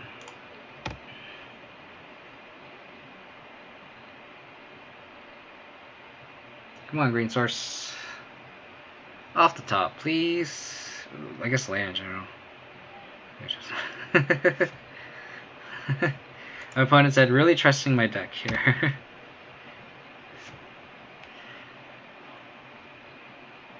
Hopefully no bolt.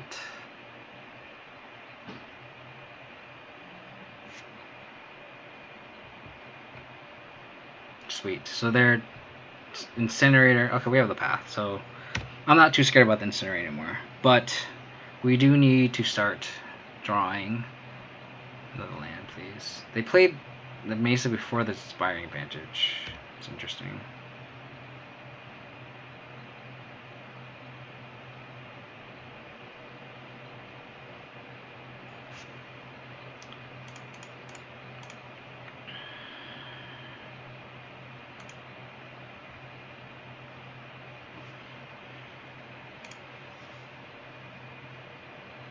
So I'm gonna get the Sophie, and then if they path my Stoneforge Mystic, they path my Stoneforge Mystic. Sweet. Thanks, I needed a green source. Thank you very much.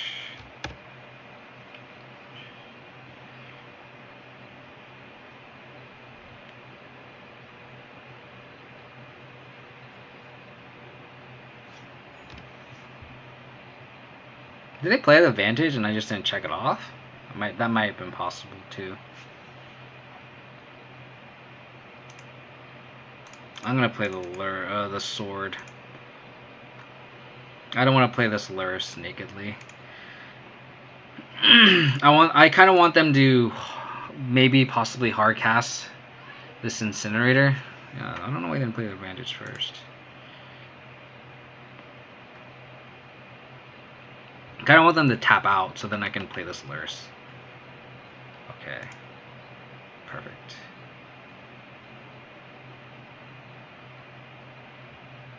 Okay.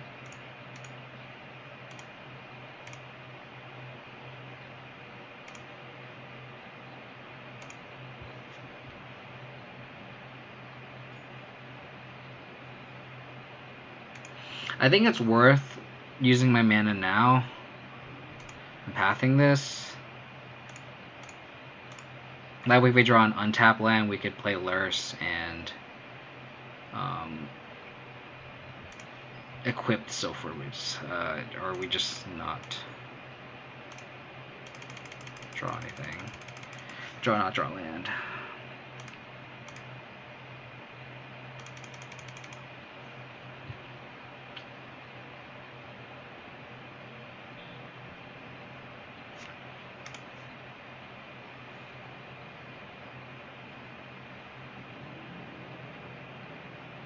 Looks like they're flooding. Hopefully they're flooding.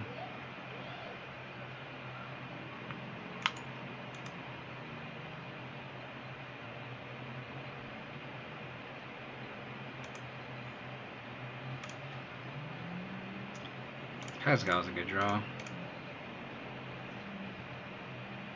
Oh, that's big game. Oh, I tapped the wrong mana here. I got too excited.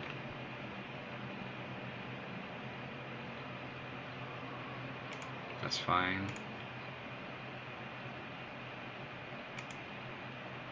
At least we gained 3 life from the Lurrus.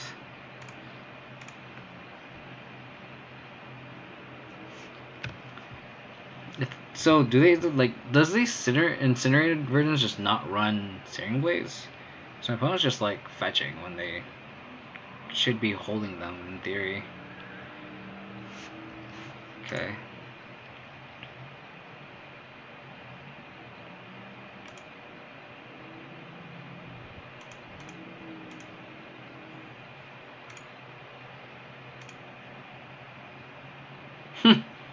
A little too late for that. A little too late for that. I guess we can just play this sword out. I think it's better than just holding this Kyle's Gal up. I guess we could hold up the Kyle's Gal, gain 4, and then make it a 1-1. But I think I'd rather just do that this turn. It doesn't play around Skullcrack, but okay.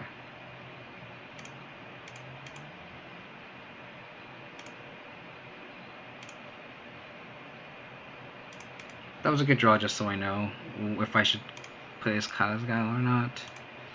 Swiss Sphere. Okay, perfect. The information was very relevant.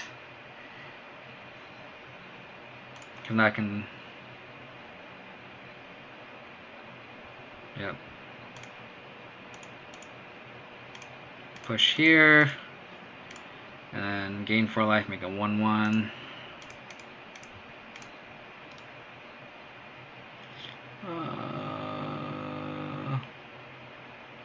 Here, 1-1, you gain 4 life. That's the mode I would like. Thank you.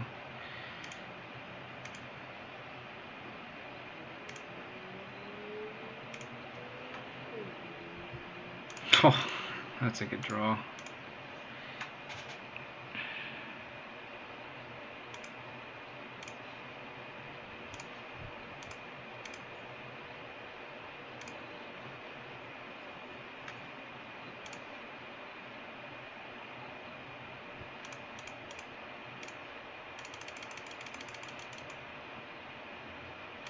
There's Bauble.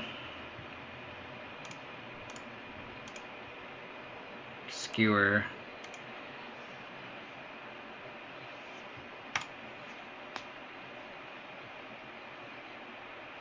I mean, they have to skewer the Lurrus. Yep.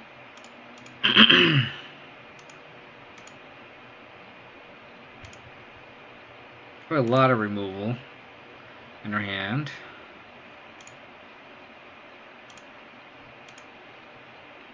Hopefully this spirit gets us there.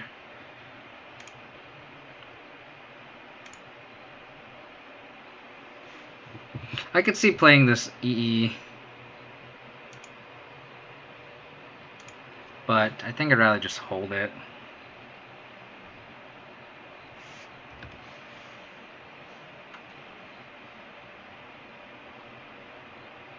Opponent's drawing a lot of lands. A lot of lands. Oh, I guess we can do the Bauble trick if we really wanted to. I don't think it's worth going to 9 life.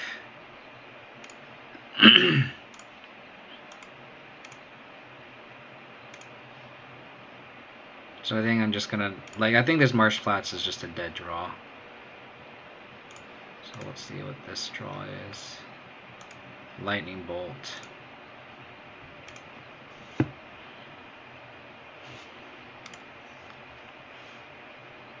So they could bolt the spirit. I don't hate that. Yeah. This is a very interesting game.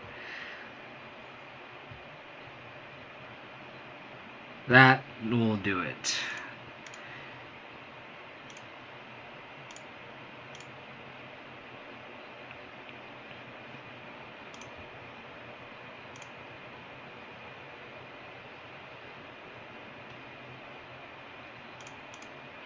That will do it. I'm going to fetch a swamp here and equip it so then it becomes a 6/6. Can't die to a skewer. Doesn't matter.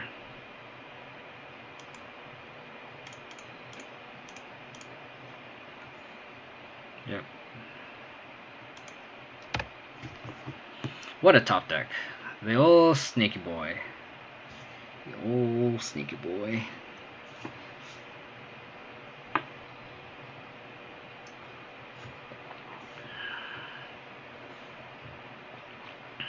The opponent definitely flooded.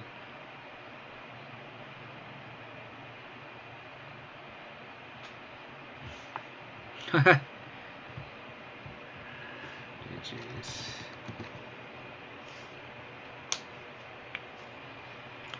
G.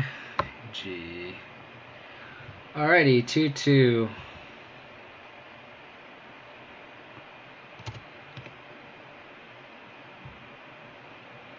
Playing for our tickets back. I'm gonna grab something from the dog. I'll be right back. Give me 1 second. Oops, break screen. Give me 1 second.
The journalist was Edelstrup.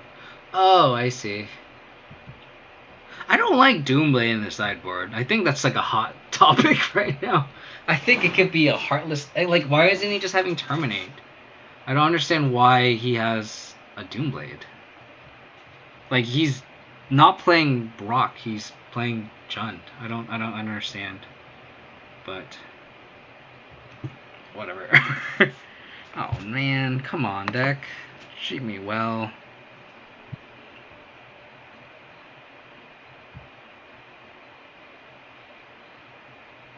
Bomb Skull, I guess. This hand is so bad. But also mulling to 6. I think in this situation I'm gonna pop the ball myself just to get something. Forced.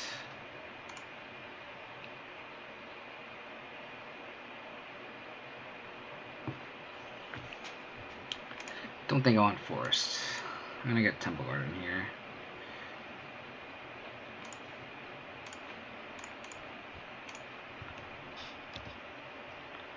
So we're not drawing that.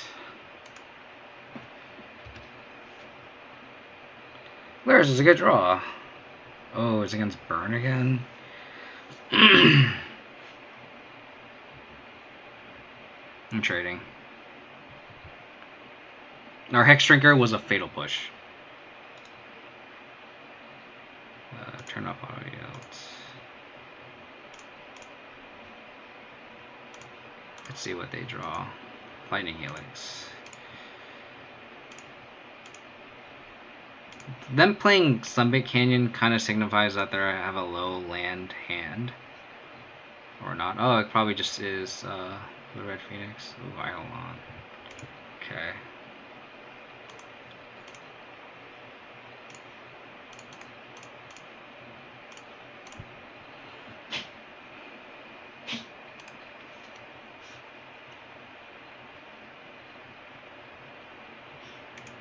Taking a lot of damage from this Peatland, which is unfortunate.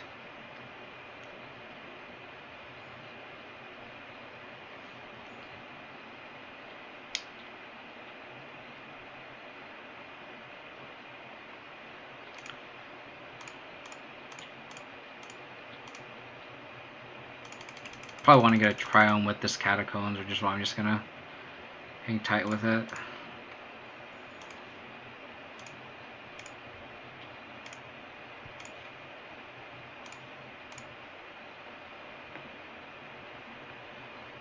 Another Eidolon.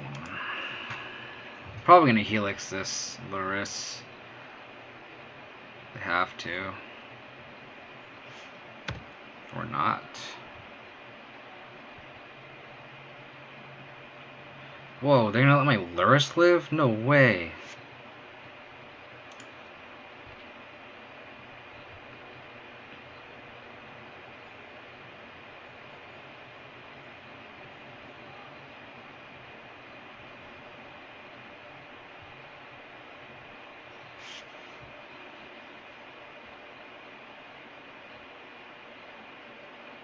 I think I'm going to attack with this Lurrus.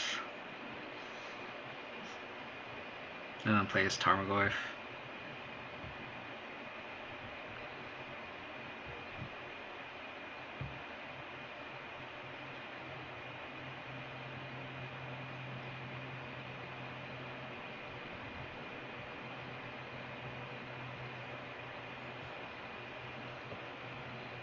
And then not get any value out of this Lurrus. We pretty much just gain 1 life to play Tarmogoyf, which is not a bad exchange, to be honest.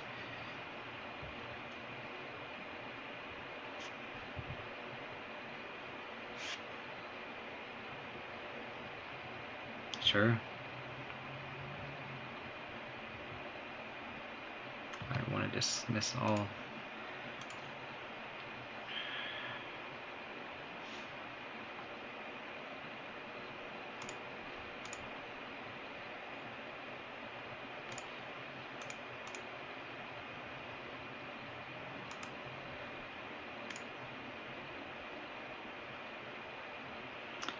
Oh, do I want to go to...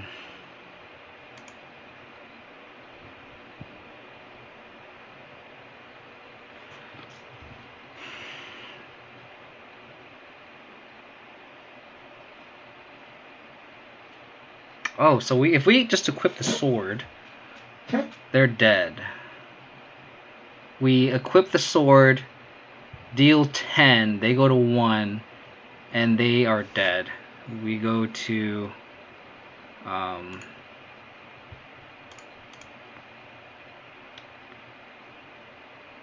6, but they're dead.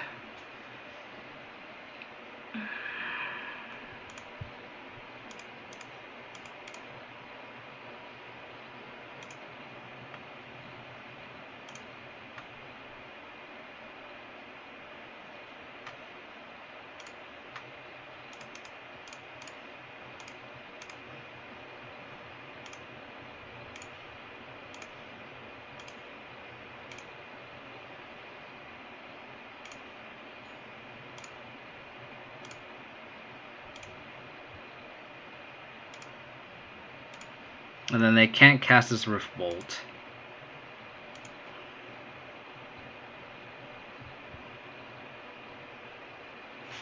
Yay!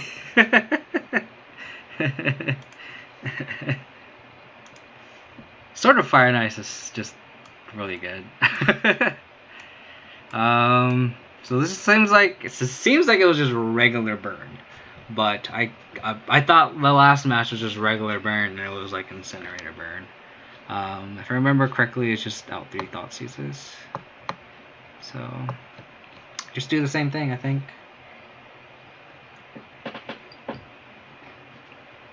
That was also Mulligan to 5 too. That was a really bad hand. I'm really happy we won that. We definitely crawled out of that game really well.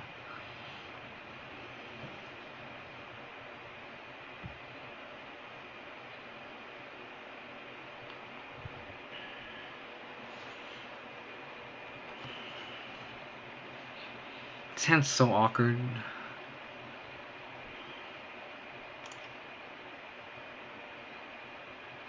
We're gonna take a lot of damage from our mana, I have a feeling. We can just draw a land. Fatal Push.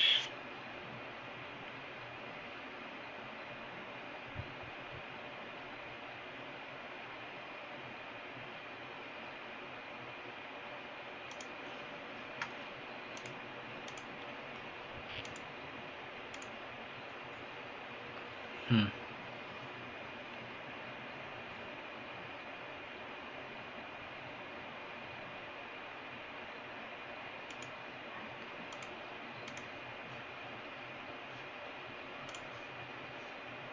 Mishra's Bauble.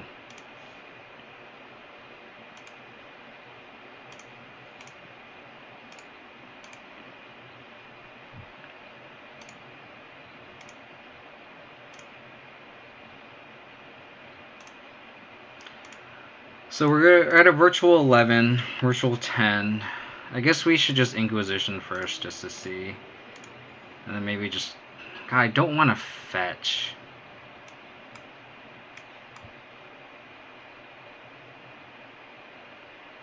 I don't want to fetch for a Temple Garden, but I feel like I have to.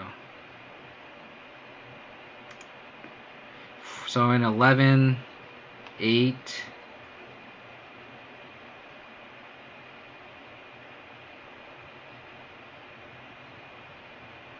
11, 8, 5.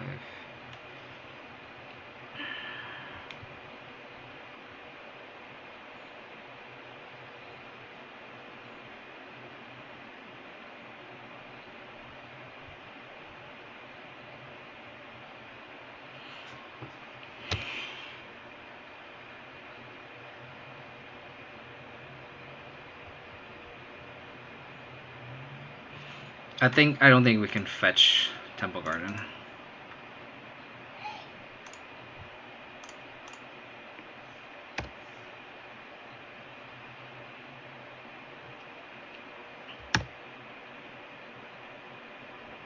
That's just another card.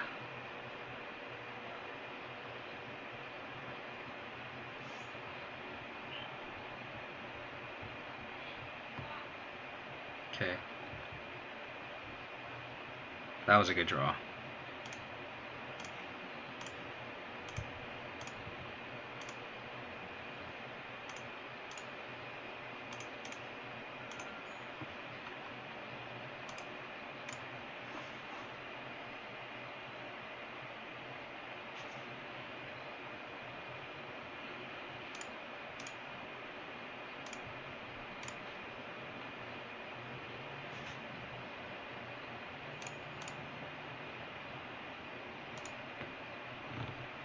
Wow, no Stained Glaze.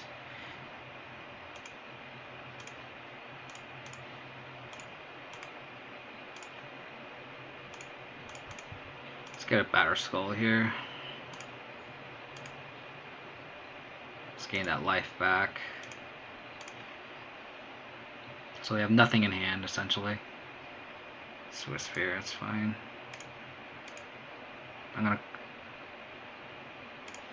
I'm calling the bluff.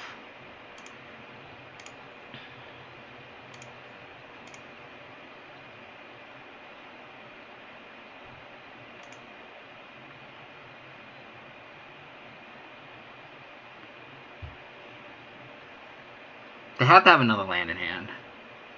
They would have definitely done something.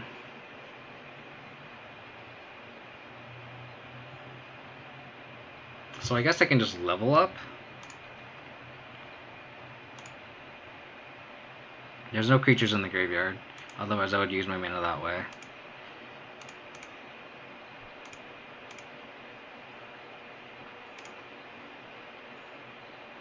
Like, they could also have a Smash. That's also another card that...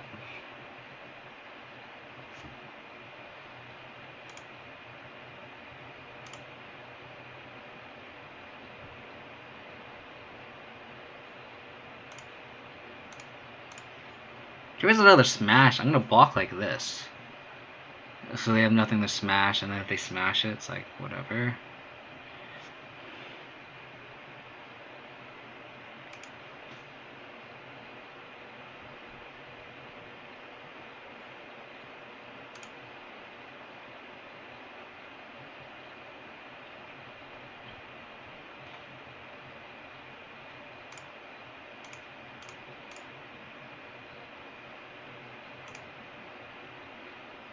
And in that case, I got Super Inquisition for, or Super Punish for not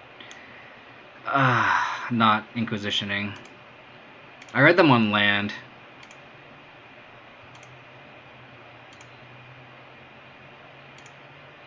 That's unfortunate.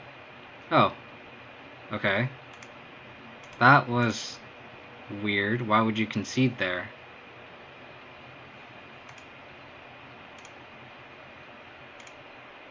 Why would you concede there? I'm so confused.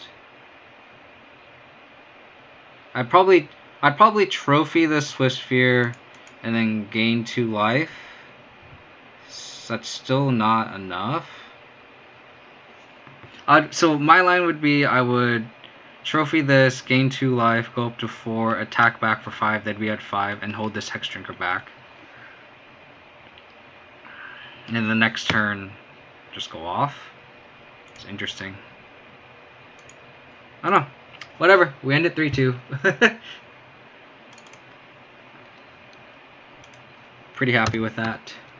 And I think me not getting that Temple Garden won us the game. Look what life we're at.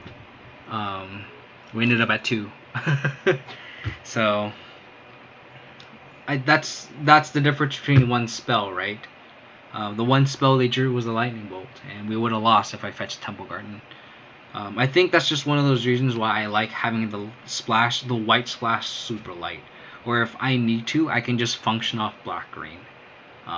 Obviously, the white splash is nice. Stoneforge Mystic is definitely very, very, very good. But in these situations where our life total is pressure and our mana base is very, very painful, I think being able to have the ability to just abandon the white splash is really, really nice. That's something you can't do with Jund. I feel like the burn matchup for Jund is very, very, very bad. I mean, you could have Collective Brutalities, you can draw very well, but I think it's much harder with the way the new Jund lists are set up with like the Seasoned Pyromancers and the Croxas, but you need enough green mana for Scavenging Ooze, you need double black for Liliana. Like, the mana is very taxing, and to the point where it's very difficult to function off just 2 colors. You might draw the wrong half. You're more than likely to. And obviously, if I try to function off black-green, you might not be able to function also, but at least it's less of a hindrance. Like, it's only Stoneforge Mystic on one path, at least this version. But yeah, that's it for me. Not the best record, but still a positive record with this list. Still fine-tuning. We beat Tron. We beat Tron. We lost to Infect and Jund, which is unfortunate, but we beat Burn twice. And to be honest, this list is not really accommodating to the Burn matchup. I think the only real card that I have that's specifically for Burn in the sideboard is the Kaya's Guile. So if I can function with just like if I can beat I think Burn's a good matchup for us. So if I can not dedicate that much cyber slots for the Burn matchup and still have a good matchup against it, I think that's really good for us. Thanks again for tuning in, Roundsley. I really appreciate you always tuning in. Hope your daughter is hanging in there too with the whole COVID situation. But yeah, like I don't have Collective Brutalities, I don't have Kitchen Finks, I don't have Awesome Bailouts. I have a Kaya's Guile, so it's like a little bit of splash damage, but it's like, look at my cyber, it was Celestial Purge, Engineer Explosives, and Kaya's Guile. So it's like more removal more than anything. Because we have like Batterskull and Lurrus as life gain, and Scavenging Ooze, so we just have inherently more life gain. So it's just a lot easier for us. So, yeah. Now that I think about it, I definitely should have Inquisition. I should have read that as a smash in hand. Like, leveling up the Hex Drinker would have done nothing. I think that was a slight misplay that I luckily didn't get punished for, but that's definitely something that I should have done. Because I feel like that's the only way we lose that game is if they do have a smash. That was definitely a punt looking back on it. But yeah, I really appreciate everyone for tuning in. I'll try to stream this weekend. This deck is really, really fun to play. So I really want to enjoy streaming it. I really want to get this content out there for anyone who also wants to play Abzan. Obviously, Jund is... admittedly, Jund is the better deck, but I mean, I'm kind of forcing Abzan just because it's my favorite color combination.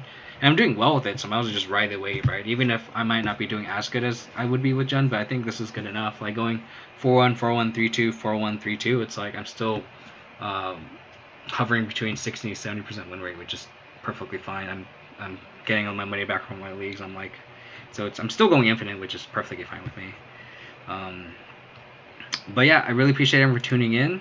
My Streamlabs is super awkward. I don't really trust it. I don't know how many people are still here, but I'm going to raid someone since I want to spread the love over a little bit. I appreciate everyone for tuning in. If you guys want to support the channel, you guys can follow me on Twitch if you're watching here, or you can subscribe to me on YouTube. All my videos go on YouTube, or the best way you can find my up-to-date streams is following me on Twitter. So if you follow me on Twitter, twitter.com/KUDiamonds22, as you can see on the bottom of the screen, that's where you'll find my up-to-date streams. I don't know what day I'll be streaming this weekend, but if you follow me on Twitter, that's where I'll post it. It's also will be in the Abzan group. If you guys aren't in the Abzan group, I'll also post in the Abzan Discord. But let's see. Let's find someone who doesn't have much viewers. Spread the love a little bit. Ba-da-ba-ba-ba.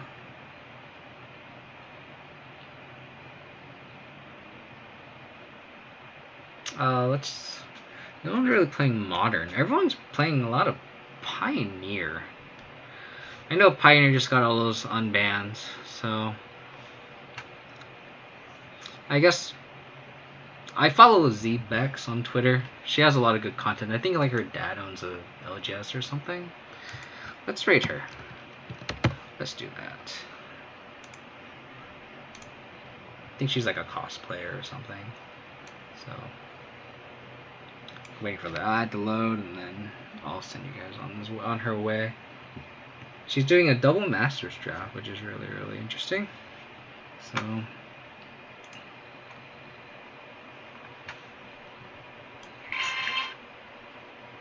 30 seconds.